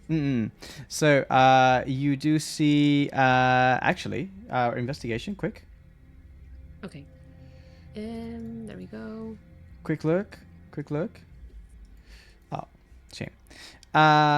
You see empty crates that were used to be filled by rations. You see many crumbs along the floor. You see in the corner over yonder, underneath one of these tables, a pool of feces. Ew. I'm saying what you found. And the rest of these items are either minor items or you don't discover anything further. Guys, can anybody help me look? I've only found shit so far. Literally. Sure. I can help her. I'm staying in the hallway, listening intently for anything getting close. Oh, okay. There's- Yeah. Continue with roll me another perception check. There. Another? Yeah, please. Yeah. Shit. Yeah. There's just shit in here. Hey, there's the natural one, everybody. Nice. Oh Thanks, my man. God. Lokar leaves and everyone goes to hell. Yeah, okay, so that squelching noises is now more easily to be heard. And you can hear it getting closer to you. Karik, a creature seems to step into your line of sight, but it's more of like a slow movement. It looks like this. That's a whistle. Time to go. All right. We'll check it tomorrow. Bye bye. Yep, time to go, guys. Peace out. That thing. Yeah, looked we're gross. booking it. Magnum, come on. We're booking it. Book? Yeah. Books. Heck yeah. We get to the top of the ladder in Lokar and the girls are dead. I have eaten the girls. Protein. Oh no. Well, you gotta get XP points somehow, guys. I'm a level above you now. How did you know? Small children are tomes of knowledge. Okay, are we teleporting to storage? Yeah. I would no. No? Oh. I would have them station outside for a moment and carry all the dead bodies out of the storage room. Oh, okay. Fair Maybe enough. have back do like a quick resuscitation so they know shoot like. Okay, I will move it to a appropriate location. to the top Although they somewhere. just saw a bunch of dead zombies that they're walking through, and the oozing remains but, of you an know, ogre. We're intending to sleep there, so. Oh, okay. You okay? I will move the guy for you, so there are no nasties in there. Okay. He said, "Don't get it twisted. I'm not doing it for the girls. I'm doing it for me." All right. Get it twisted. Nah, I mean, he would be fine with sleeping with dead bodies. Okay. That they are clean, and I will teleport you. Nice, thank you. I'm such a loving DM. There you go. So glad one of us picked up that teleportation scroll. Yep.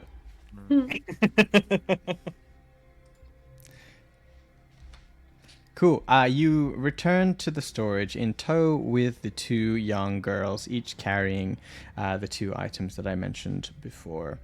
They look around to see what you have called safety, and they both kind of like wrinkle up their nose and says, which corner do you pee in? I mean, you can pee outside. You can do it outside, yes. More private that way. And this I can help if you guys need it. Okay, they do. Breeze goes around the corner, and she's just gonna like go pee right next to the door. and Lana's just gonna go with her briefly. So you have a few moments whilst the children do things.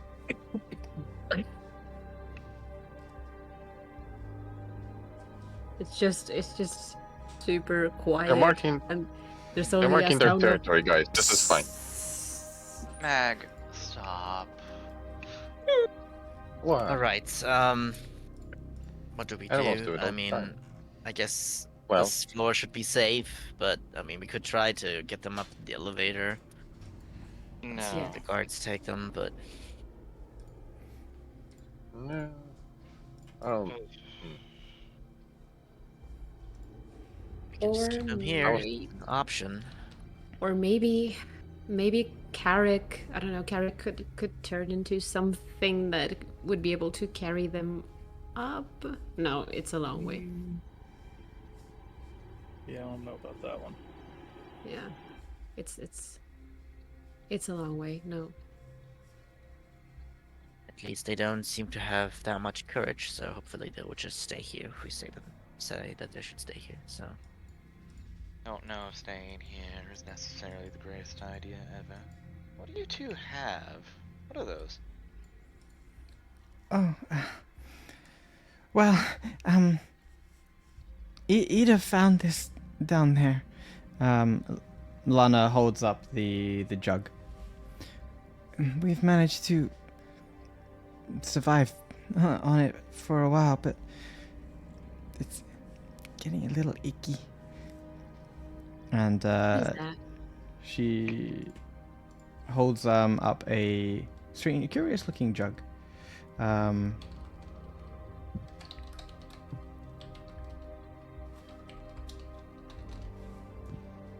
Oh, does it disappear like a ration jug or like what?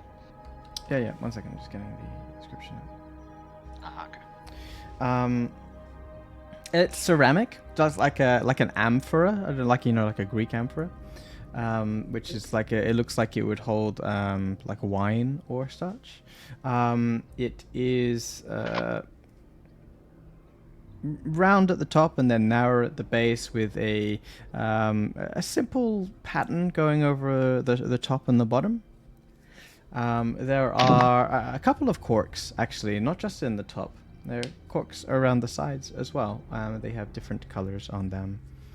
And she uncorks one of the tops and says, "You want some?"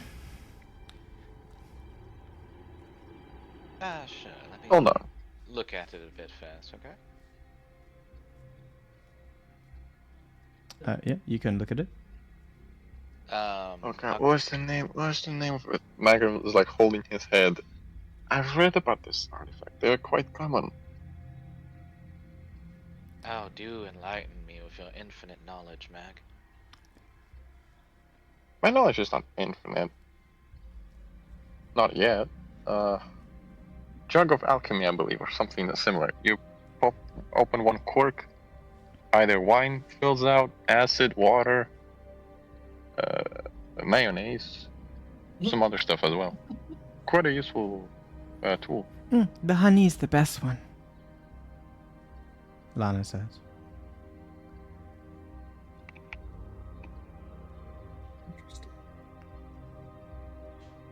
It is indeed an alchemy jug that she holds. And If I hold on to this for a moment, I'll trade you a little bit of food for now. sure. She doesn't seem attached to it as much as the fact that you've given her actual food. And it is indeed very sticky. It almost seems entirely covered in the remnants of honey.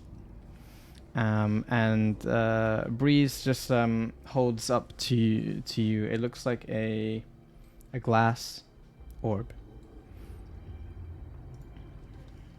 And what is that, little one? Ida found this one too when she was going through the things down there. Sorry, did you say Ida? Ida. She's the smart one. She likes to find things. She's so good. She went away and well, she didn't come back for a while. And we thought, well, we couldn't go anywhere because those things out there. But Ida didn't care. She was, she was brave. How There, do there. you We'll guys- make sure to look for her. Yeah. Yeah, but you guys have to stay here. It's not safe.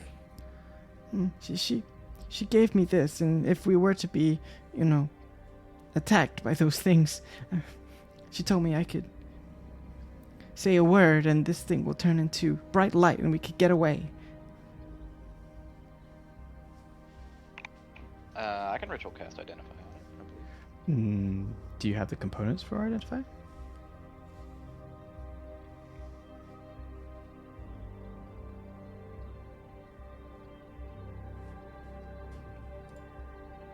Do not have a pearl worth at least 100 gold.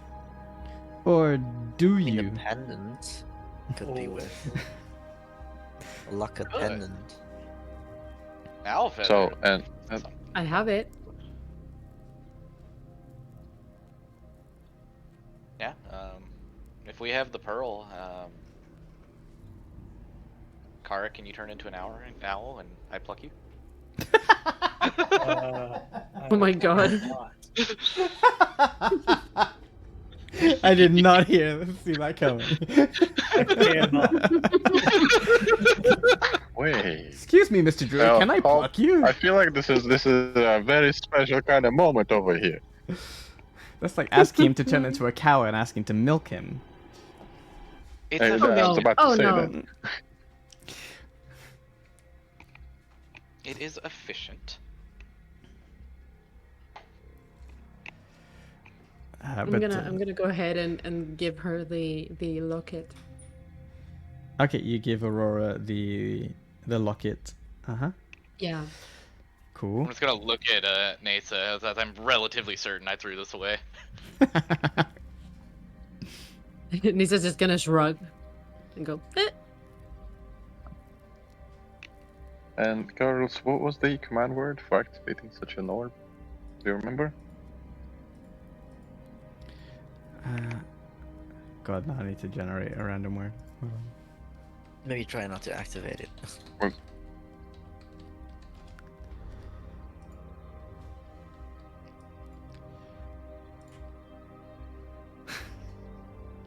One second. She's having a rough time, it's fine. Mm-hmm. Sasha. Aha, very good memory. Of course.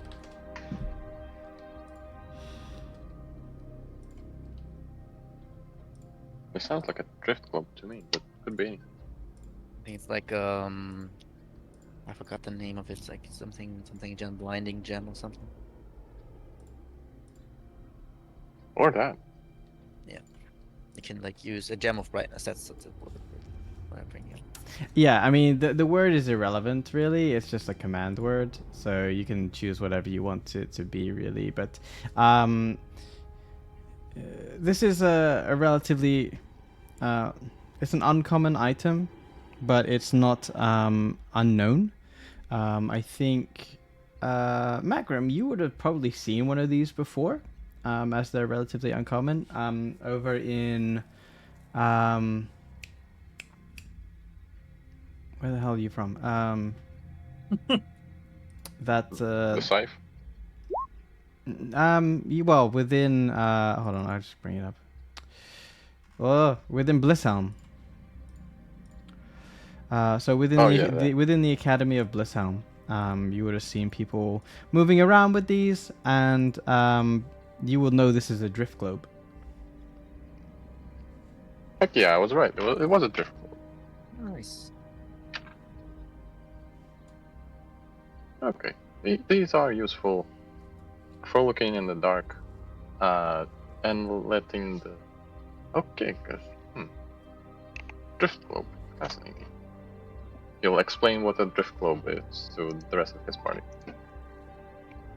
Wait, I can use this and have it cast light for me. This is mine. Fair enough, child. Hand it back to her. I mean, if you promise to give it back after we're out, or you trade me, you got something better? Well, what do you like, child? She kind of like thinks for a second and shrugs her shoulders. Right now, all I have is some tools and some food. If we get out, maybe I can find you something better. I mean, we are saving you to get out of here. Lana like kicks Breeze, and she says, "Yeah." And Breeze goes, "Okay, okay. You can have it. Just you find Ida, you bring her back." Are you guys from the Warrens here in Gerst? No, we were brought here with Mom and Dad. We crawl into the small caverns that get opened up in the mine. We bring the torches. Yeah. How never mind. The both of you look a bit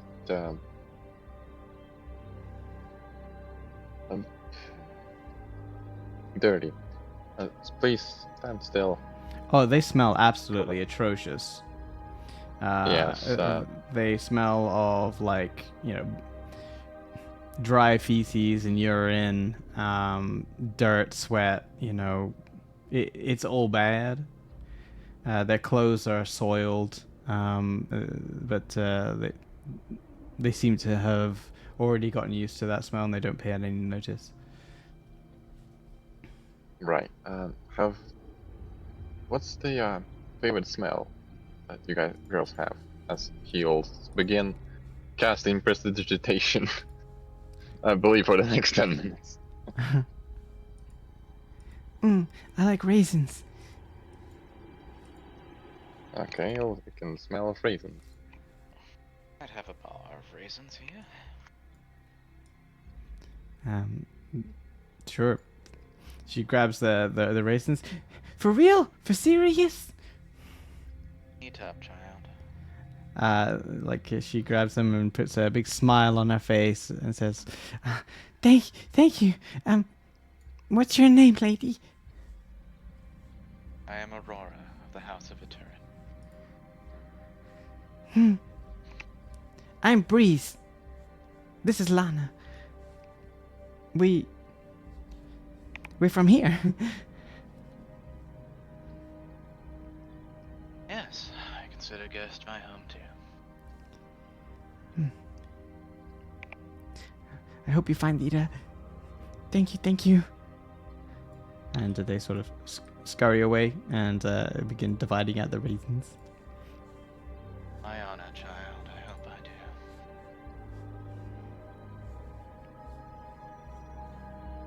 Right, so I believe I have helped as much as I could. They shouldn't smell like corpses. Let me go set up the alarm spell. And Magram leaves. Yep. The alarm spell. Yep. You are more than capable of setting that up. You Yep. can draw on the Okay. map. Feel free. Oh, yeah. 1 second. You all feel like the coming to the end of the day. You've done some solid work, moving around. You've battled creatures, but now your bodies feel weary.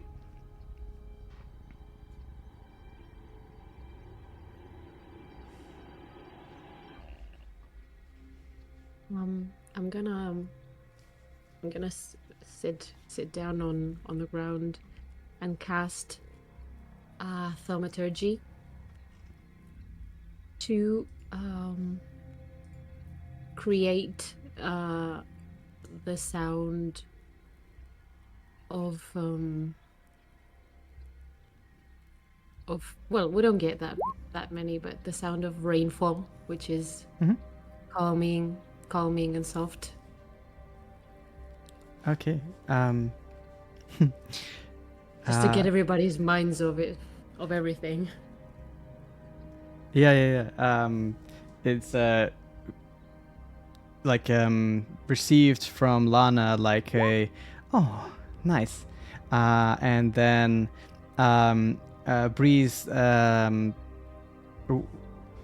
outstretches her hand and moves her hand in a gentle like sort of swaying motion, and you can swear that you can hear the sound of wind through trees. I'm gonna smile down at her and go, "That is so cool." Mommy taught me. She taught you well.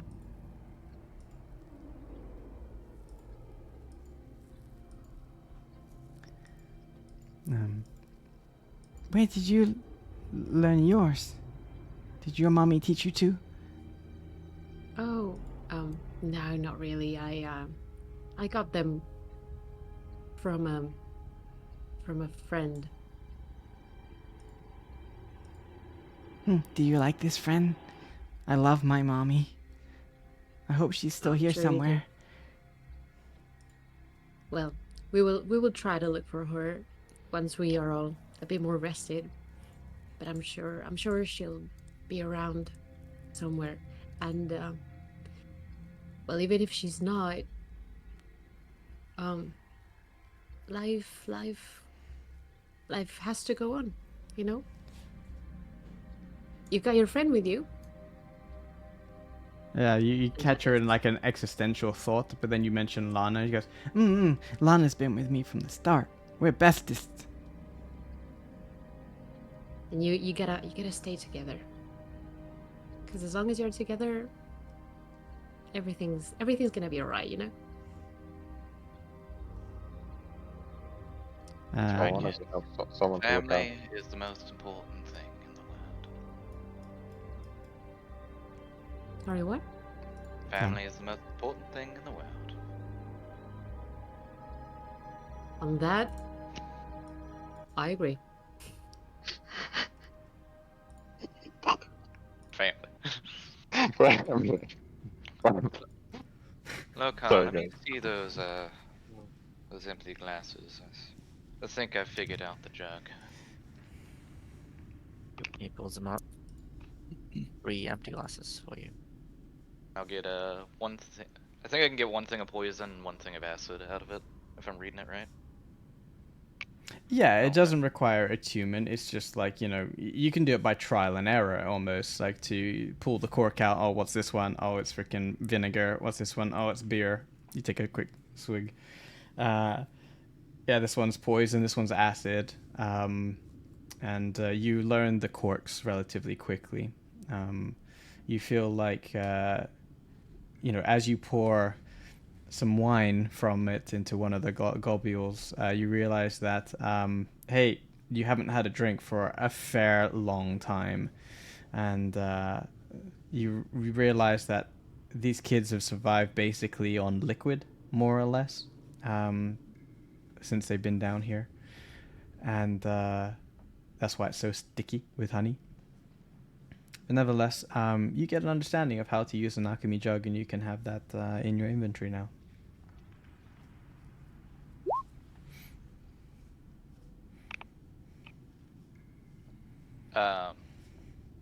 For the equipment out of it, is it just a basic poison in an acid vial? Yeah. So you can pour a maximum. So just to read it out here, it's about hold a gallon of liquid, weighs 12 pounds, whether full or empty. Sloshing sounds heard from within the jug when it's shaken, even if the jug is empty.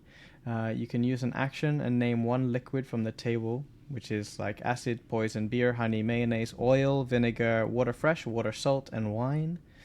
And afterwards you can uncork the jug as an action and pour that liquid out up to 2 gallons per minute. So it's just basically like as if you're pulling it out, pouring a jug. And the maximum amount of liquid the jug can produce depends on the liquid you named.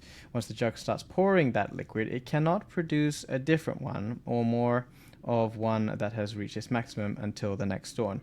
So with that in mind, what you pour out isn't like, you can't just pour out basic poison and then acid. It's like once a day. And in this day, and notice near the end of the day, you are pouring out honey at this point. Ah, okay. So when we wake up, I have to name the thing, and then I can pour Yeah, out one. yeah, it's a choice once a day. So at the end of the long rest, I will pour out a bottle of acid. Okay. 8 ounces isn't much, is it? No, it sounds like one item worth. So Yeah, it's like one flask of acid you can make per day. Did you say that it also makes oil? What kind of oil? Just so we're Like- clear. Like lamp oil, Okay. not like olive oil. Phew. Phew, yeah. That was close. Extra virgin olive No, I oil. thought you were gonna be saying like it's crude oil. You know. It's liquid gold. Okay, guys. The night is drawing on. Does anyone want to do anything before heading to slumber? just push the stuff back in front of the door. All right. Okay. Yeah. Let's move you out of the way, and boop. The stuff is back there. Asa can be on one side of the kids, and I'll be on the other. Yeah, I'll keep some distance from the kids. Mm-hmm.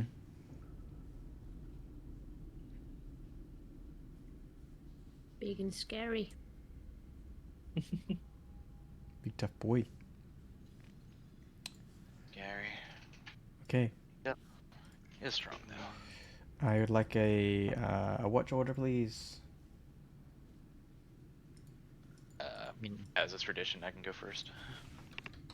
Okay. how long does the griff globe, like, can we just have the griff globe out now so we don't need to worry about having light or not having light? Yeah, it doesn't require attunement, so you can just keep activating the drift globe. Yeah, it hovers there until you turn it off, or if you get too far away from it. Yeah, So exactly. it's there all the time now. So it's just a question of who has it. It's just easier to put light on a person's character sheet. So if you want it, I mean, we'll just use it the same way as I as think Aurora can just keep it. Aurora's light. Yeah, Yeah. so Mm. yeah, Aurora can carry it. She is the light. Damn right. Yeah, but you can hold it and just like let it hover in front of you. You don't have to hold it at all. It just like hovers after you until someone else grabs it, and then it follows them. Tag, you're it. If it can't get to you, like a door closes, it just goes floats to the ground and turns off. And once per day, It you was- can do the daylight spell. Okay. Yeah, daylight spell. Which isn't an actual daylight. No, Doesn't hurt it's what just vampire. light as if it's day. Yeah. Okay, so Aurora first. Who's next? I can go I, next. Nis. Third. Whatever you want. I don't know. I figured that I'll go whenever. It doesn't matter to me. I'll go before Nissa. Go before Nissa. Okay. So Mag, Nis,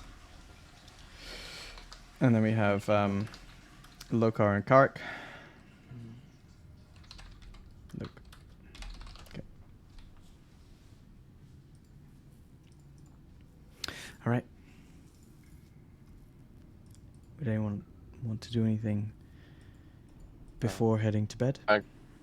Maga will try to entertain children with sparks using prestidigitation. Mm-hmm. Okay. Lana seems enthralled by your magic tricks, and Breeze looks at you unimpressed, and then starts to contribute and like blow your your sparks into different directions and sometimes in your face with her own abilities to cast the gust cantrip. If you poke out my eye, ugh, I'll When make you stick her again. when I see her cast Gust, I'm gonna do the same thing and blow some more of the sparks at Mag. Yeah, there's some laughter from Breeze. Ah, when I get more powerful, I'll turn you into sheep. Breeze goes, "Oh no, man," and starts like running around the chest and hides away from you like it's a game.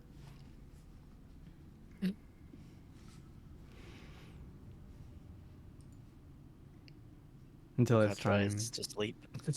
Lokar tries to sleep. Yeah. Okay. Yeah, well, they're Okay. like, Yeah, and it's he like said it's like the wind down of the day. So. yeah. and Nisa just backs into a corner, takes one ration and begins eating it quickly and discreetly. Oh. Yep. 'Cause- Well, you have enough Yeah, rations for always. everyone, I suppose, so it's not a problem. No, I mean it's not a problem, but she's she's been without a safe source of food her entire life, so she's just a little bit, Mm-hmm. Uneasy when it comes to meals. Completely contrasted by Aurora, who just keeps handing like half her food to the kids. Yeah. Whatever. There's always more food.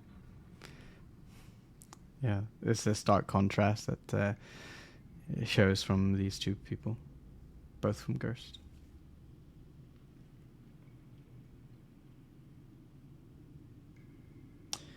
Okay. The night, well, the day, the hours, let's say, as you can't see the sky, draw longer until Lana and Breeze yawn, and then they like get comfortable on the pillows and such that Nissa has made for them until they basically collapse on top of each other, as if like two cats holding each other. And you get the feeling like they haven't had sound sleep for a very long time, almost passing out. It's not much longer until the rest of you feel that the day's exertions and combat activities grow yourselves and weary, and Aurora, you stay up as the others sort of make themselves comfortable as much as they can within the storeroom, and you are left alone with your thoughts.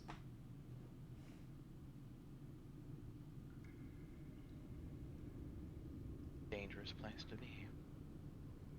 Mm-hmm. Occasionally, a creak comes from the tunnel above you. The ladder extending into the void. The shifting of wood and the temperature changes. It makes a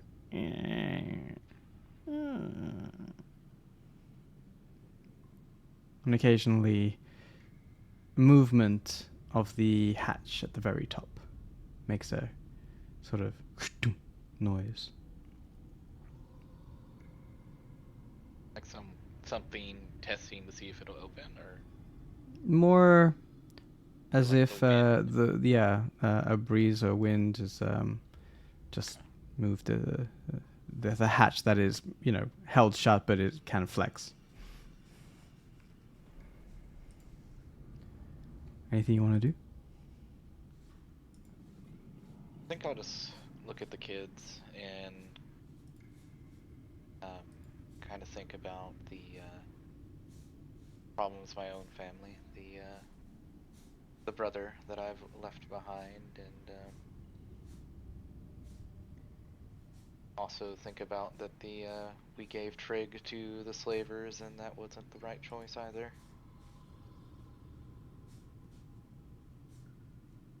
And kind of resolve myself to the oath I made Breeze. I got. Mhm. High water.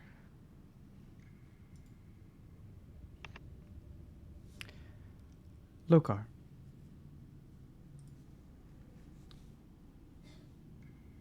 Your sleep this night goes disturbed. You dream. And for the last 20 or so years, you have feared dreaming. It is welcome in those points of time when you sleep as the dead, exerting yourself to the point where your body just does not have the energy to dream. Yet tonight, you dream. You find yourself in a long stone corridor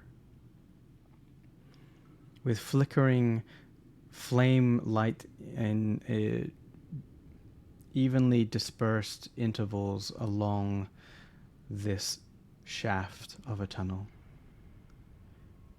You walk carrying a spear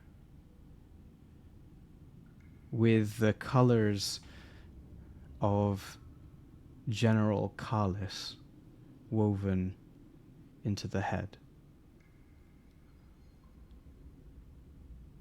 Your footsteps echo along the cold stone marble, and this would almost seem quiet if it wasn't for the distant sound of screaming down the corridor.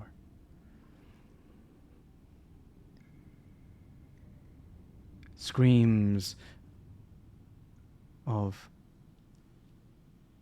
tens of men, blood-curdling death throe screams, shouts, clanging of armor and steel against stone, screams of pain, screams of help, screams of, "Oh God, Kalis, save me," and "Get out of here." And you begin to run down this corridor. And a light appears gradually at the end. You run faster and faster, carrying that spear. And as you reach the end of the tunnel and the space opens up, you can't see. Something is preventing your sight. This memory you have playing over and over again in your nightmares. You hear beyond this veil your friends, your comrades. You remember. This is that mission you were sent on. But what happened here? What is going on? And why the fuck can't you remember? You rack your brain. And down back the corridor that you have just come, you hear the voices of your new friends. That laughter of the children as you attempted to fall asleep. And you look back to the darkened tunnel, but you do not see anything other than that feeling of warmth. You turn once more back into the space and to the screams, and you try your hardest to pierce this veil. And I hope this works.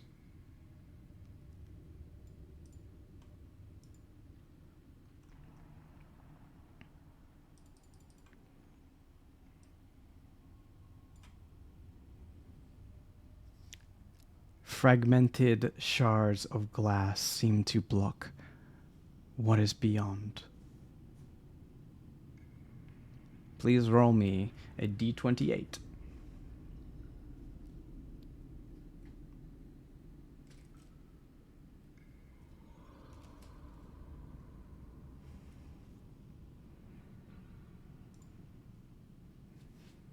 You reveal this section.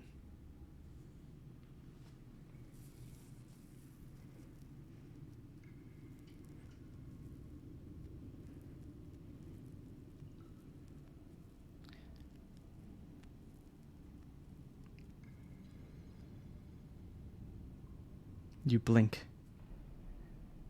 It's been 20 frickin' years since anything has been able to make you have the strength to see beyond this shattered veil of memory.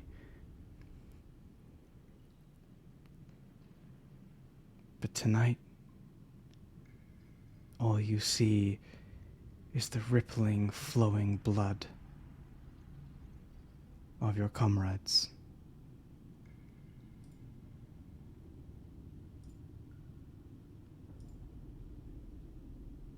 Aurora, tonight you hear Lokar shifting back and forth, and it's not much longer until Lokar, you jut awake from seeing beyond the shattered veil. Everyone else is asleep, and just Aurora stands there contemplating things.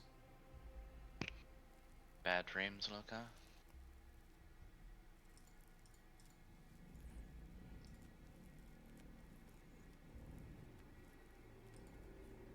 Pepper, are you there? Pepper? Oh, hey. Hey, Oh. hey. Sorry, I muted for a moment. I forgot. I hope you didn't say anything during that session, that moment. No. I mostly listen. I guess I said that I rolled a 6. Yeah, you can see like he comes to awake, like extremely focused. You can see like these bloodshot eyes that he often gets when he starts raging. And you'll probably also notice, since you have a very high perception, that he is very tense usually, and he is still very tense, but you can see like just trembling on certain like parts of the body where he can't like restrain it enough to stop it from happening. And he kind of like makes like a fist to like try to stop like his arm, for example, from trembling. And he hasn't really acknowledged you, even though you said something.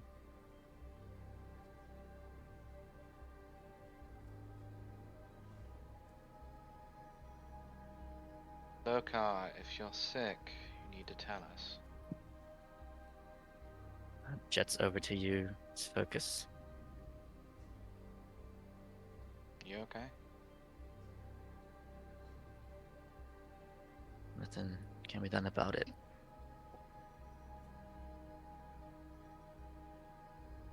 Is this one of those things that can't do anything about it now?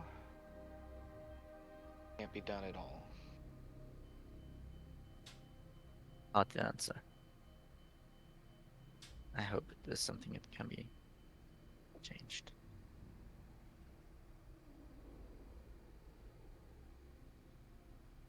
I can manage, though. I have for a while, so I don't think there's going to be any problems. Oh, And sure. maybe I didn't think there would be any problems, but look where I am. Life changes quickly. probably also see that as he tenses, like some of the cracks on his arm kind of like get a little bit further.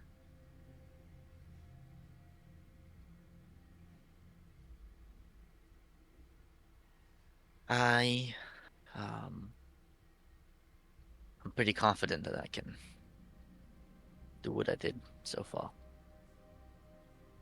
Just a bad dream.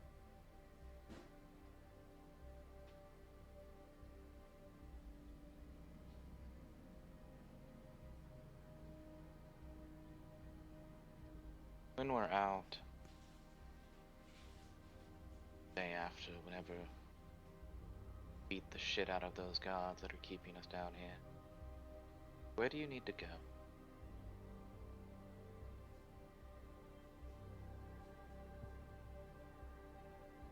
Good no. I guess I'll have to drop off Nisa. Not Nasa. We'll fulfill our promise to Alanda. Worrying about you, Loka. Where do you need to go?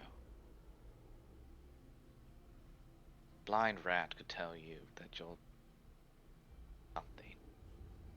Rest. Well, I was hoping I can figure some stuff out. Get some information here in Ghost, so that's what What? I'll try. But I guess there's not really a place for me to be necessarily. Be Loka. Information comes from one of two things. Something written or something spoken. Not a lot of libraries in Ghost, so it's gotta be somebody, right? You don't strike me as someone who reads.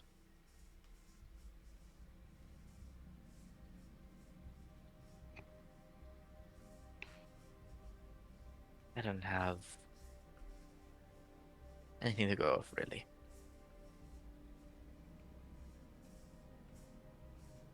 But there are a bunch of people here in Ghost that know a lot more than I do, hopefully. And Like who? For what? can I assume? Doesn't matter.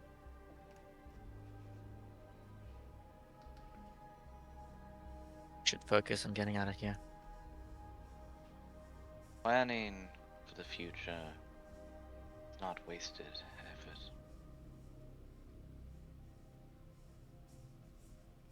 Oh, well. You don't know who you can talk to. Maybe I can at least help point you in a direction. My instructor is also a Goliath, much like yourself. He is more of the shamanistic type. Knowledge is far greater than anything I could ever hope to have. Maybe there's something that he can do to help you. Not like his lord doesn't owe me a favor or two.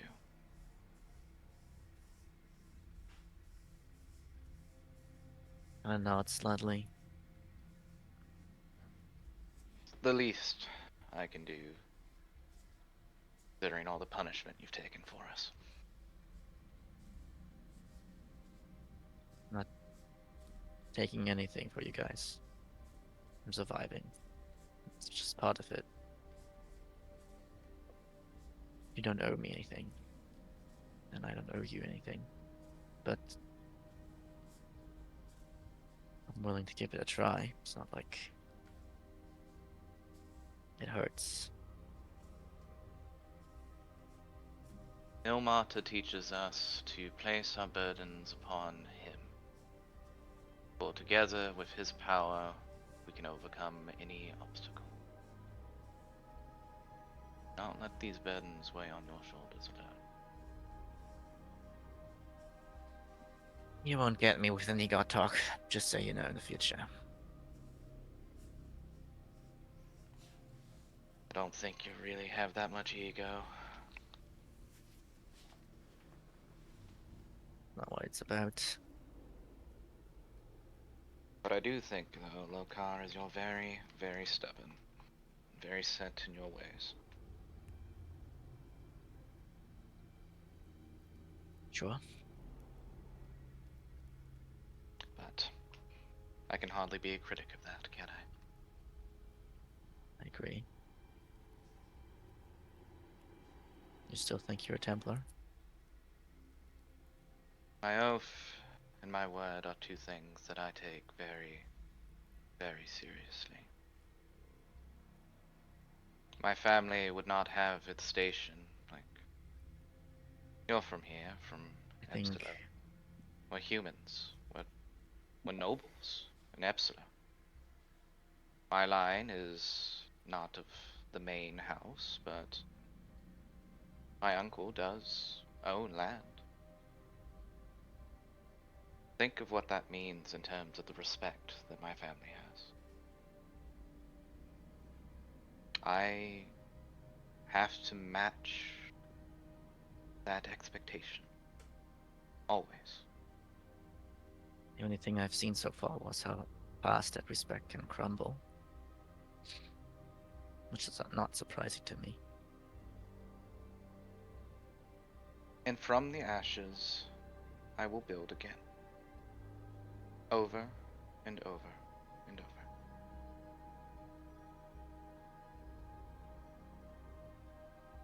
Mistake is not failure.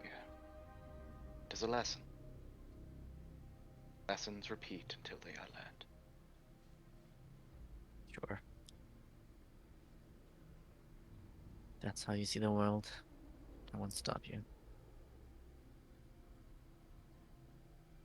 As if I'm a Templar,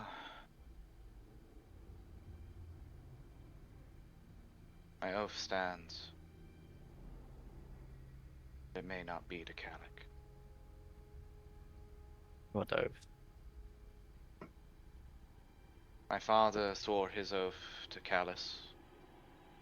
Perhaps my error was that I swore it to Kalik, and not him. It wasn't Kalik that promised us wealth and abundance, an end to the suffering of our city, end to the suffering of Epsilon. No, it was Callus. It was Callus that marched into Epsilon and overturned all that was oppressing us. I know. I don't think it's that easy. And I think you'd rather have an oath to yourself than to anybody. Even if it's callous.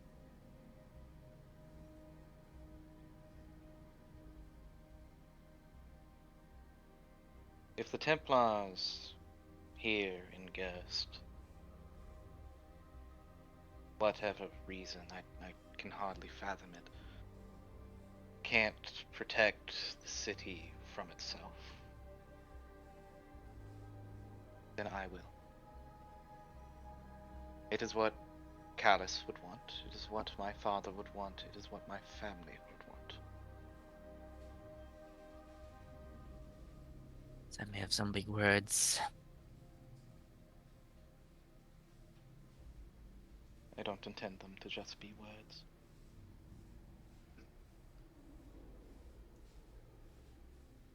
I don't think it's all about Gerst, really. I think it's important. It's gonna be important for you to see that there's more going on than you think.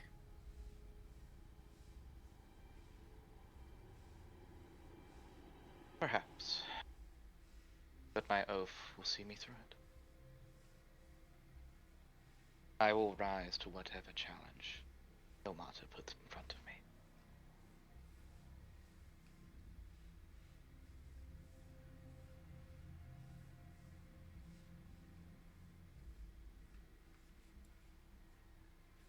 I guess I think an oath to Callus isn't the worst thing, really. We can work with that for now. Promised us a world without suffering. willed King Nidus to bring us to it. I still believe that is his goal. Did the right thing. I think we've been pressed. I mean, I've seen what they have not let us see. I think that nothing has changed either. But I want to believe him. Still. There's more going on. He might be part of it, he might not be part of it, but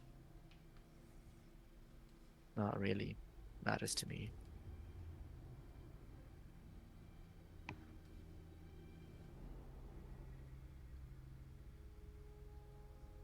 I will do my part. Kind of Nothing nods. if not loyal.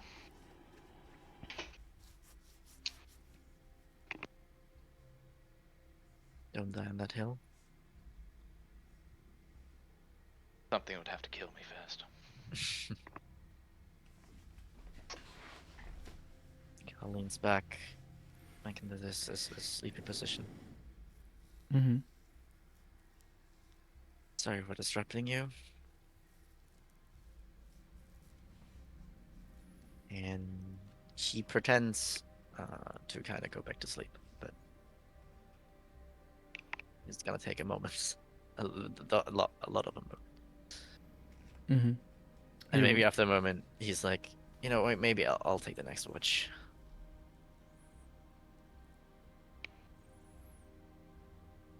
Up to you, though, Kyle. I don't think anybody will mind. Yeah.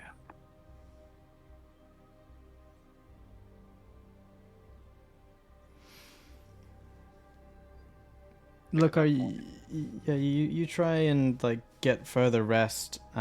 Sleep does not come to you at this point. The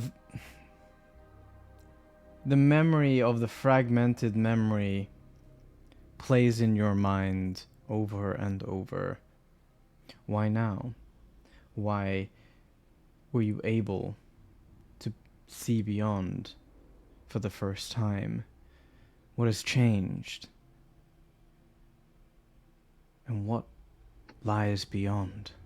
What happened that night? These are not new questions that you've asked yourself.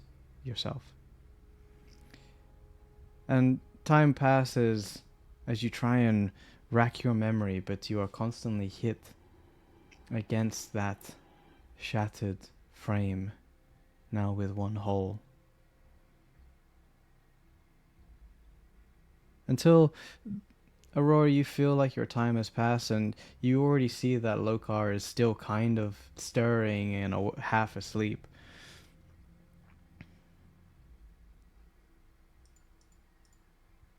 I'll walk over to him and pat him on the shoulder and maybe let's walk around the room for a bit. I know. They already heard you walking to him, since he wasn't really asleep. Gets up.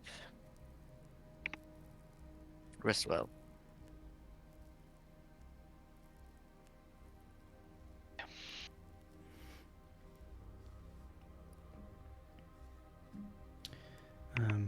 You have barricaded the door.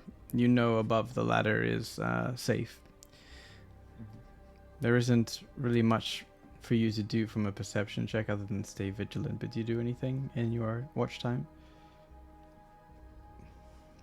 I think now, if he feels like Aurora has gone to sleep, he kind of can let go of like this forcing himself to like be tense a bit more and kind of trying to like think back of the moment. See like his whole body like trembles, and he kind of just like traces his body, and he's learned already like yeah, just before he has to like feel in the moment and let the emotions be the emotions that they are, so they can move past them. And so tries the best what he's learned to kind of this other form of meditation where he kind of lets his feelings come and tries not to be too loud or break anything necessarily, but just feel the things that he's feeling and that he felt, and kind of go over his like heart and body in a bit until he kind of can let go slowly of the emotions that still haunt him. Hmm.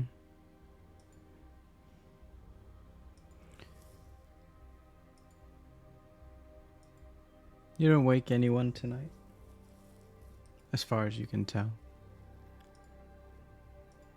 The emotions rack through your body, and you've done such a good job thus far keeping them to yourself despite how much they overwhelm you.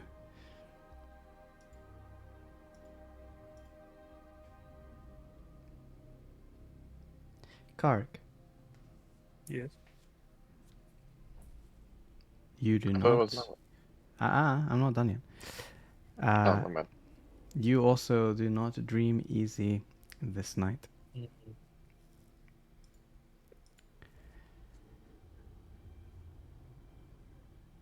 However, your dream is less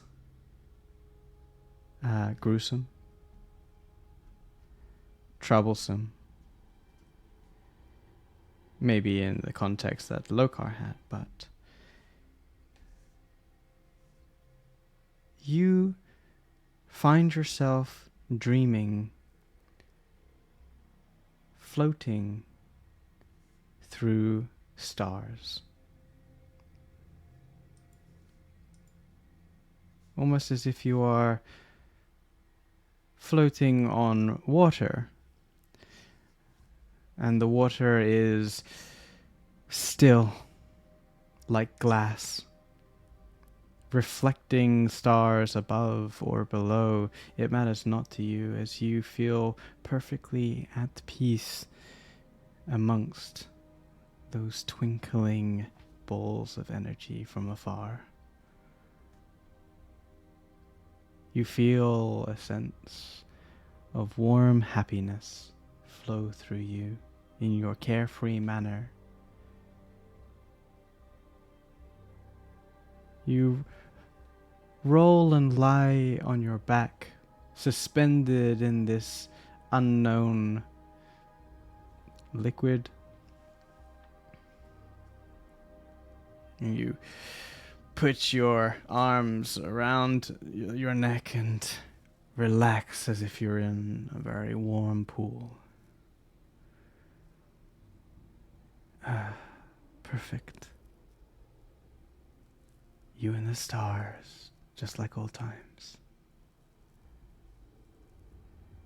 You close your eyes briefly, taking in this regenerative feeling. And you open your eyes slowly, completely relaxed, staring straight up. You then see it. That green star. That cursed green star. Why does it vex you Sorry. so? Hmm? Can you pause for just a second? I need to change the battery of my headset. I don't want to miss Oh anything. shit! Yeah, for sure. It's beeping at me. Oh god. 2 seconds. 1.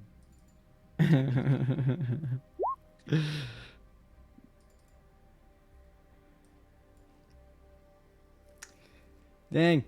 Popcorn 2. The popcorn moment. The popcorn. All right, I'm back. Okay, great.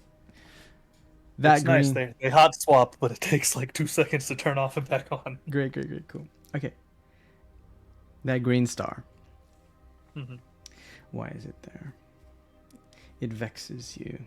And as your muscles tense and your brow furrows as you stare at it, asking it for answers, why do you exist? That pool of water that suspends you drains away and almost lifts you to a point where you land on your feet. The pressure of your own body pushing down on you, the weight of your shell on your back, aches your muscles, and yet you stare at that green star, telling it, "You're the reason I'm here." The green star glows back, brighter, almost bright enough as if a sun, illuminating a night sky. You stare up at it, and yet, transfixed, you feel a scene developing around you. Transfixed, you know it is the source of what is happening to you. And after what seems to be many minutes of challenging it for answers, your eyes break and you see where you stand. You stand on a cliff top with craggy rocks on either side of you. Your view of over this cliff disappears into the horizon. The light of the green star illuminating the distance of rolling hills and mountains. The other stars almost cower from the light of the green. You look below, and you stand on a golden disc.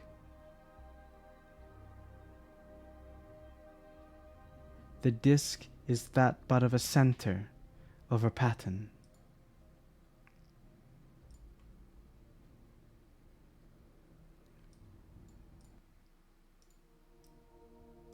Ooh.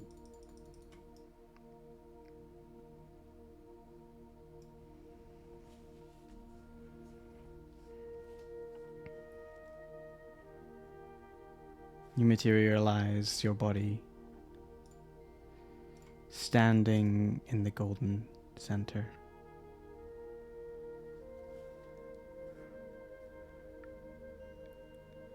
You are safe. You do not feel cold or heat. You just feel the air move around you.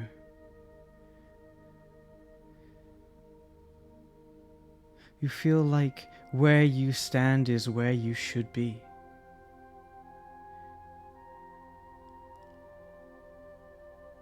And as you stare back up once more to the green star, you feel you are able to ask but a single question.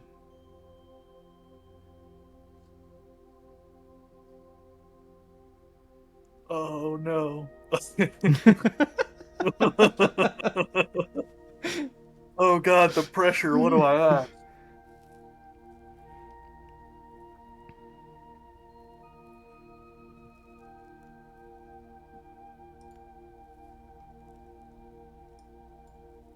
Why are you here?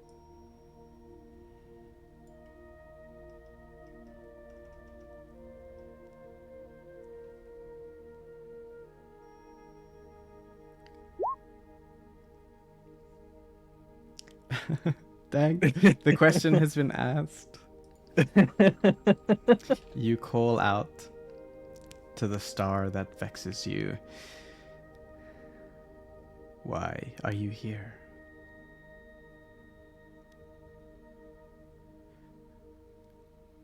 The sound that you hear back is not a voice, yet language is understood. It's not like a celestial or abyssal or anything like that. It is just merely understood information. Yet, what is said back to you comes in a form of a rhyme. You listen intently, begging it to tell you what it's doing here. And the words you hear are as follows.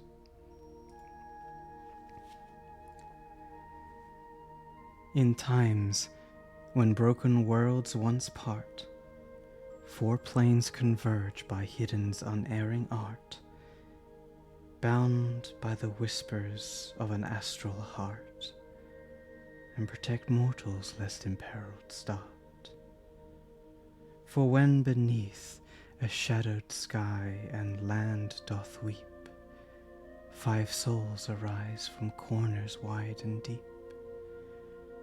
With destinies entwined, their paths do meet, to mend the world where broken keys now sleep. From heaven's high descends the northern star, the southern flame from hell's own gate afar. The eastern shadows dance, a whispered scar, the western light to guide them from the mar. Lo, in the center lies the astral heart, an anchor strong from whence planes rechart, and piece together shards now apart, to forge anew the aegis of ancient art. Through yawning halls, where echoes ring, with whispers lost yet hearts still sing, to journey forth each in quest and find vestiges to end the test. In ancient tombs, where shadows creep, and cryptic runes in silent sleep, to follow paths of unseen fate, to find the truth and seal their state. In twilight's grasp, where stars align and realms entwine by design divine, to grasp the threads of destiny and heal the wounds of memory, guided by this star's new light, and tread the paths of ancient might, to forge anew what once was lost, and pay the price despite the cost. Amidst the chaos and the strife, go seek the shards to save their life, and bind the world with no faint heart. Prevail as one, or fall dispart.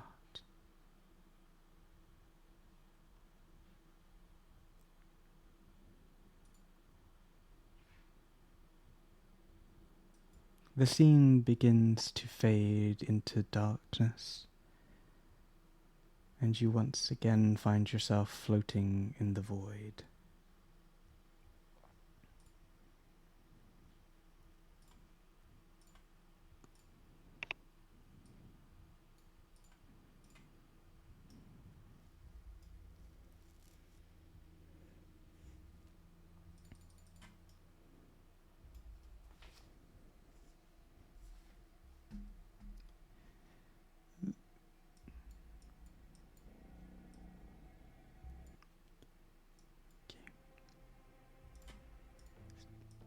Do I wake up from that, or is it kind of side? It wasn't really an abrupt end, so It was not necessarily, unless you choose to feel like Karak will wake up from that.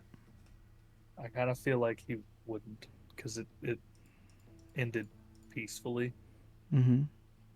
So I probably would just stay asleep. Okay.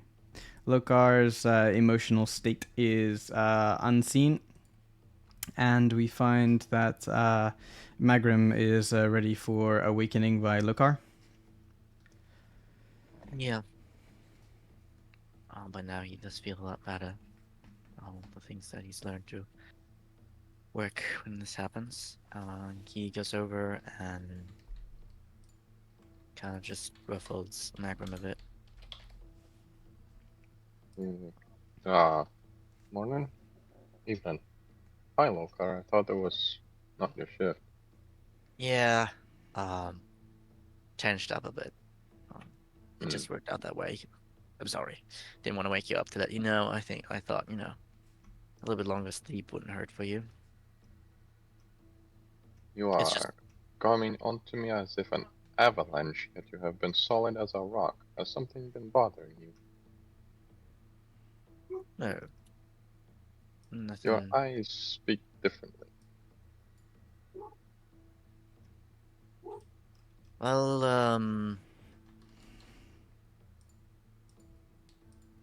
I suppose I bothered by something in the past, but nothing you can help me with. An older puzzle that you still need to be solved. Kind of.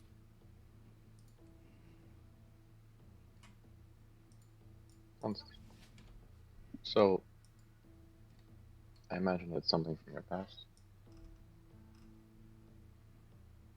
Sure, what do you say? Is it your past catching up with you? Or your future? Yeah, I mean, not really catching up with me. It's just my past. Again, nothing to worry about. I'm good again. There's no worries. I'll get out of here tomorrow. Hello? Yeah?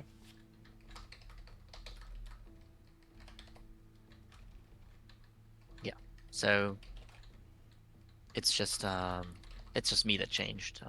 I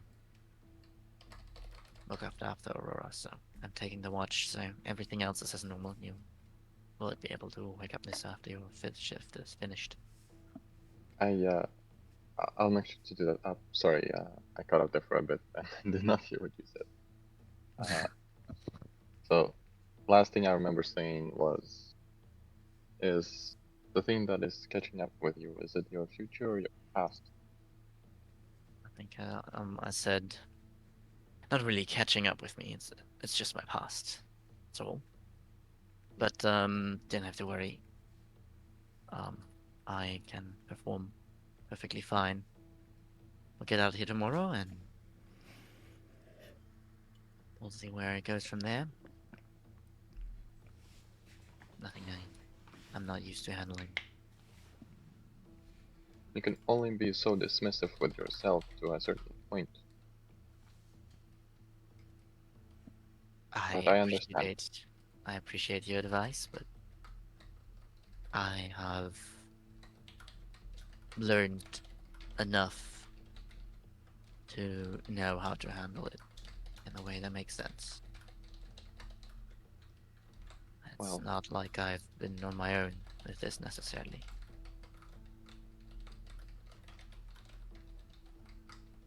we are with you. I am with you, and I'll go till the end of the earth that this plane goes to and stretches outwards. I don't think you should. Too I, late.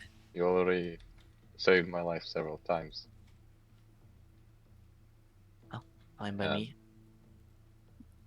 It's well, going to be easier to survive when you're around. and it's gonna be easier to clump up fools that think that they can take you. I'm Sounds certain good. that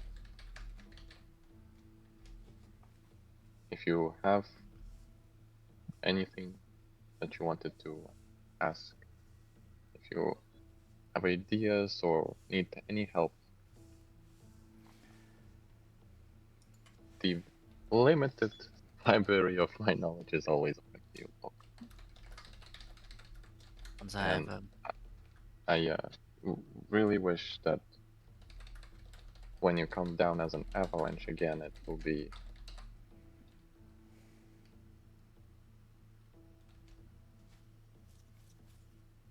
better. I think once I have a clearer picture of what I want to do. It'll be useful to talk about it, but right now it is just my past. Nothing else. Okay.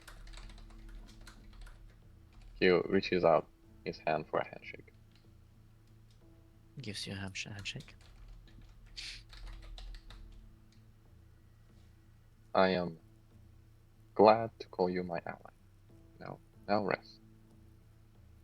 Oh, if I hear any voices within my head again, I'll make sure to let you know. Alright. Take care of yourself. And He's here with you around. don't count on me. Count on yourself. I will not answer that until I have a good answer for it. So that slight smile and leans back into his spots. Your last exhale. Let loose a little bit and try to go to sleep.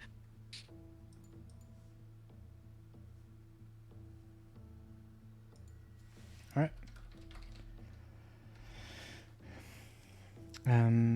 Magrum, anything you wish to do? Listen out for danger. If anything thinks his alarm spell, he'll definitely be on high alert. Mm-hmm. However, he is currently hastily writing words onto a blank piece of paper within his spellbook. Okay. Can you make me a perception check, please? I still have exhaustion, right? It goes away at the Yes. end of the long rest, right? So It goes right at the end of the long rest, yeah. yeah, so disadvantage. Oh, okay. It was a normal check. You managed to just make it. As you're writing in your book, you look over at your sleeping party. You look at Nissa, who's curled up there, twitching occasionally. The two children snuggled together. Aurora, with like her back against a barrel, head drooped. Lokar, you just saw. But Karik, something's different with Karik right now. He lies on his side with his shell towards you. The segments of his shell iridescent in color and geometrically patterned in a curious method. Tonight, those geometric shapes that are like almost sunken, embossed into the segments of his shell seem to be rippling with that of a similar glowing color that matches the runes on your skin. They trace as if they are, like a pulse of light that goes through a pattern, like on a linear path. It's not all at once, it's different sections of his shell seem to pulse.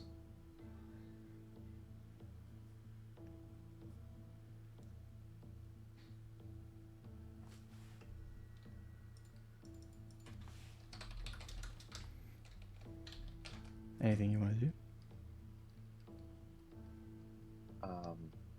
He will first take a look at the rune that is on the back of his palm. Kind of look at the ones that are going on at the shell of Carrick, and he will start to draw the patterns on a blank sheet of paper, like as many as he can see and remember. On, like, taking the shapes off of Karik's shell and putting them on paper. Yes. Is that possible? Yeah, it's possible. It's so it's not like it's like a language or anything. They don't the symbols don't match your runes. It's more the light that is similar. The runes themselves you've seen since you've known Karik, and you're free to like jot them down, like almost take the shape off of each segment of his shell and put it into like a doodle or like a sketch in like a linear format. I'm assuming that's what you want to do. Yes. Okay, you can do that. Magram does that silently while still observing Karik. And as he doodles down, he thinks to himself, suppose maybe we're more similar than I thought.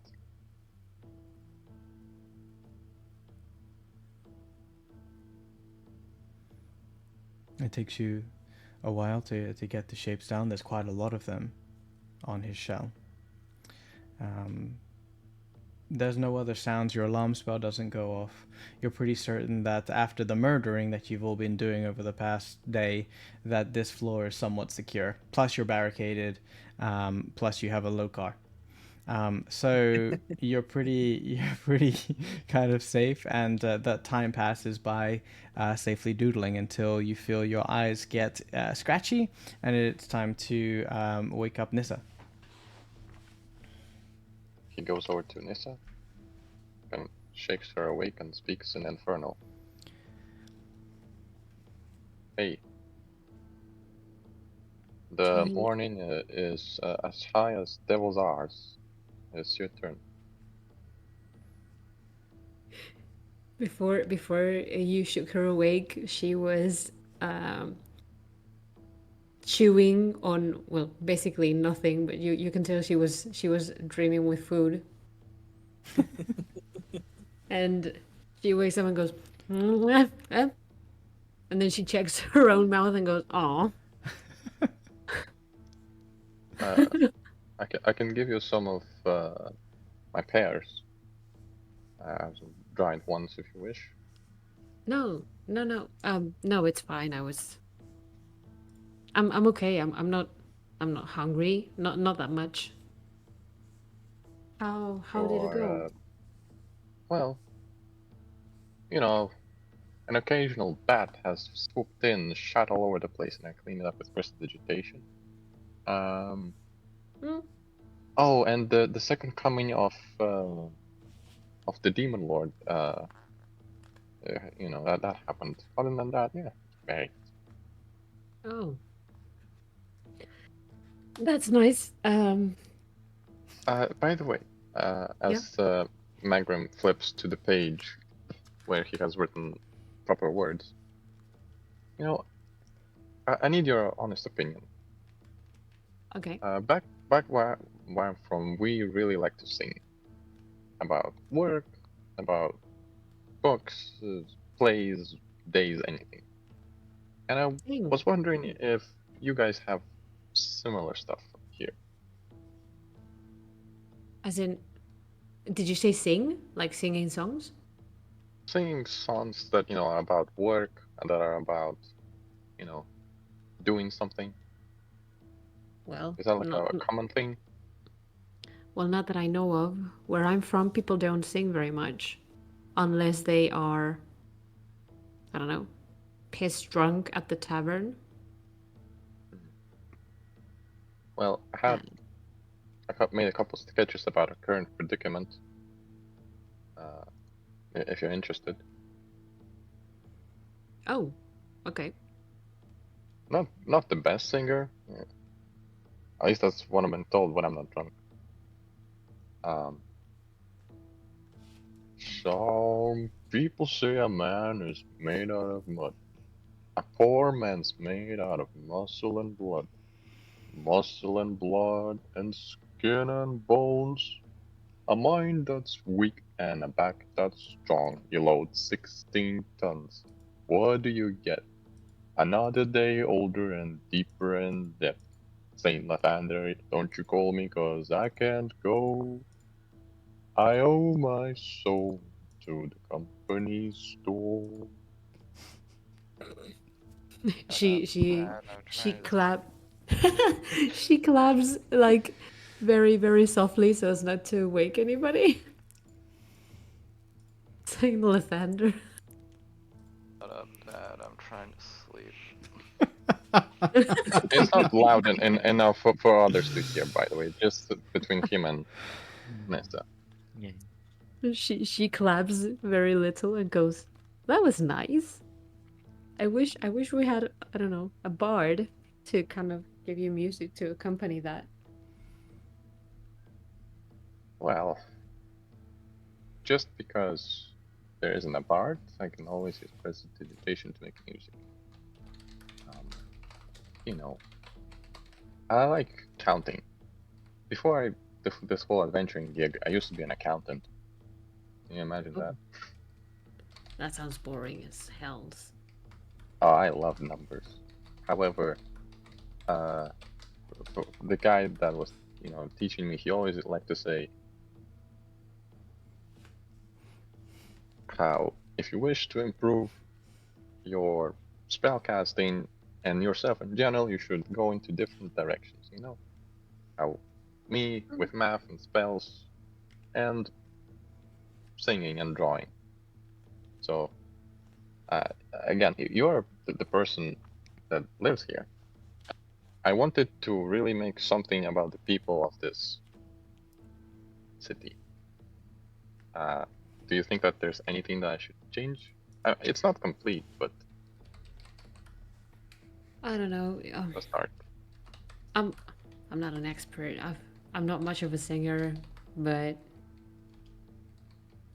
I don't know. You should, if there is something you should mention, it's maybe the unfairness and the inequality. And she kind of gestures to the kids dressed in slave clothing. Make it mean something. Yeah, well, they kind of gave me a couple ideas. I also have several about Aurora, some about Lokar. I mean, yeah, who knows? Maybe I'll write one about you. I hope it's about my agility and my ability with spells and my courage and blah blah blah blah blah. Shit. Not necessarily. I was thinking more about your wit, moxie, and beauty. People think about beauty here, right? Or is that a thing of the past? Oh, definitely. No, definitely. Right. Should I accentuate your sharp eyes or your sharper lips? Let's go with the eyes. Fair point. I'm proud of them. Did you make them yourself? No. Okay, moving on. All right, I have things to do before we finish tonight. Go to sleep, Mag. Go to sleep. Yeah, Mag goes to bed. Flirting with Nissa. Sorry, I just realized the time, and you're the one with the time schedule here, Mag. Hey, tomorrow is the birthday of my boss. Tomorrow's basically a day off. I get to do fuck all. Oh, okay, cool, great. Then you won't kill me if I have to go for a couple more minutes longer because of all the shit that's Nah, you're prepared. Okay. You're good. Magrum falls asleep after attempting to use some Feralim strategies of hitting on girls, maybe.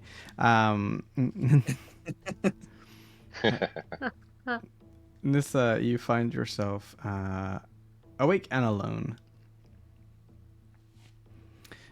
Just before we get anything going, do you want to do anything specifically? Well, not really. I was just gonna sit there and maybe listen in for any strange sounds, or I don't know, anything that could be out of the ordinary. Mm-hmm. But that's it. Sure. Roll me a perception check. Okay. Oh my god! Let's go! I'm perceiving. You are. Well, you need a 24, unfortunately.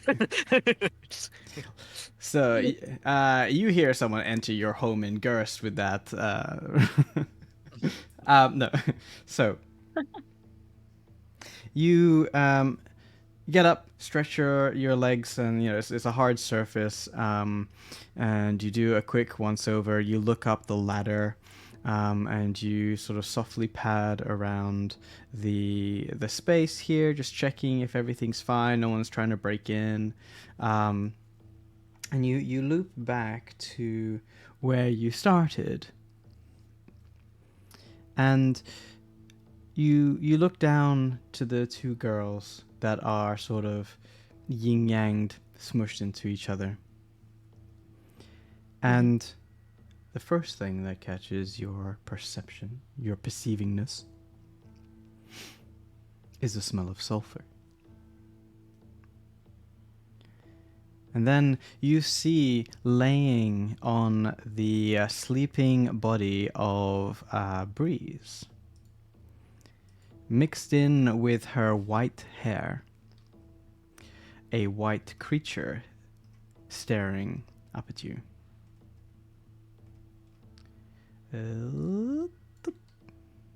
Oh, shit. Oh, I'm on the wrong layer.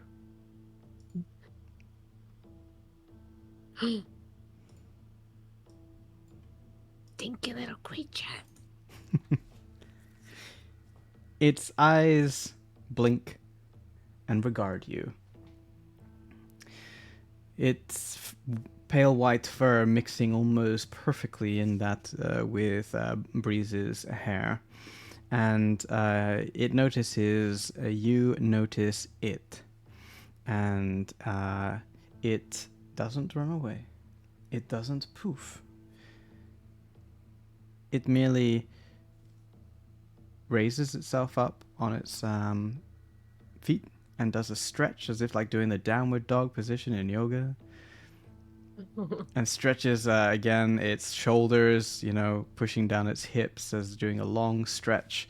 And then quietly pads itself onto the floor in front of you. And looks up.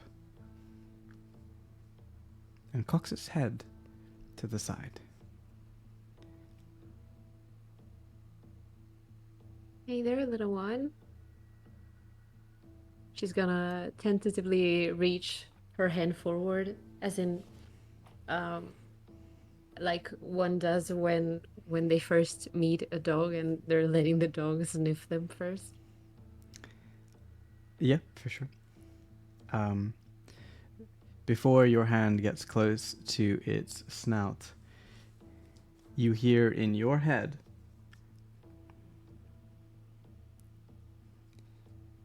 "What am I gonna do with that stinky little meat of yours?"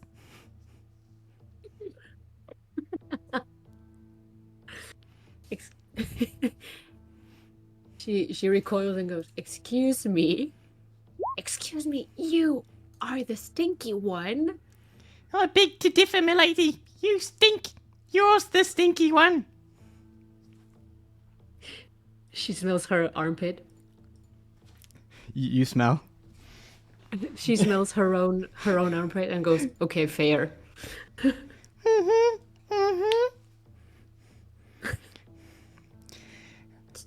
also kind of blind. Been telling you for a while.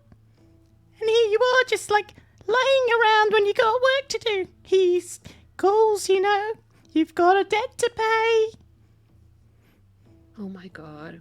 I knew he would send you. I knew he would be the one to send you. Oh my gosh. What does he want? Do you know anything about my sister? That I don't know. That is not my prerogative, my lady. My lady, I'm here to ensure that the debt continues to be paid. After all, you've got some very vulnerable innocents just lying there centimeters away from you. It will be listen. so easy. You're an evil little creature. No. That's bad. I'm not gonna kill children. No, I draw the line. Alright? I know my morals are very non-existent, but I draw the line at children. No. We're not gonna do that. Let's have a think about here, my lady. You got 2 kids in this pitiful place. What are you gonna do? What are they gonna do to survive? You might as well kill them now. They're just gonna die later on. At least this way, maybe you can get your sister earlier.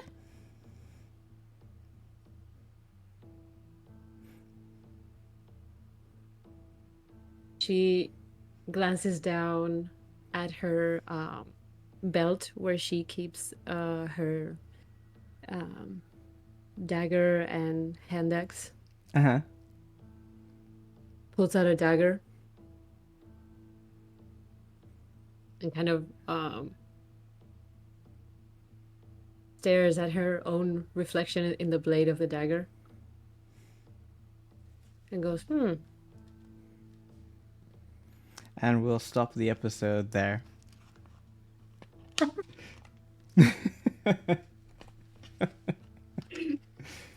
So cool. So cool. Yay!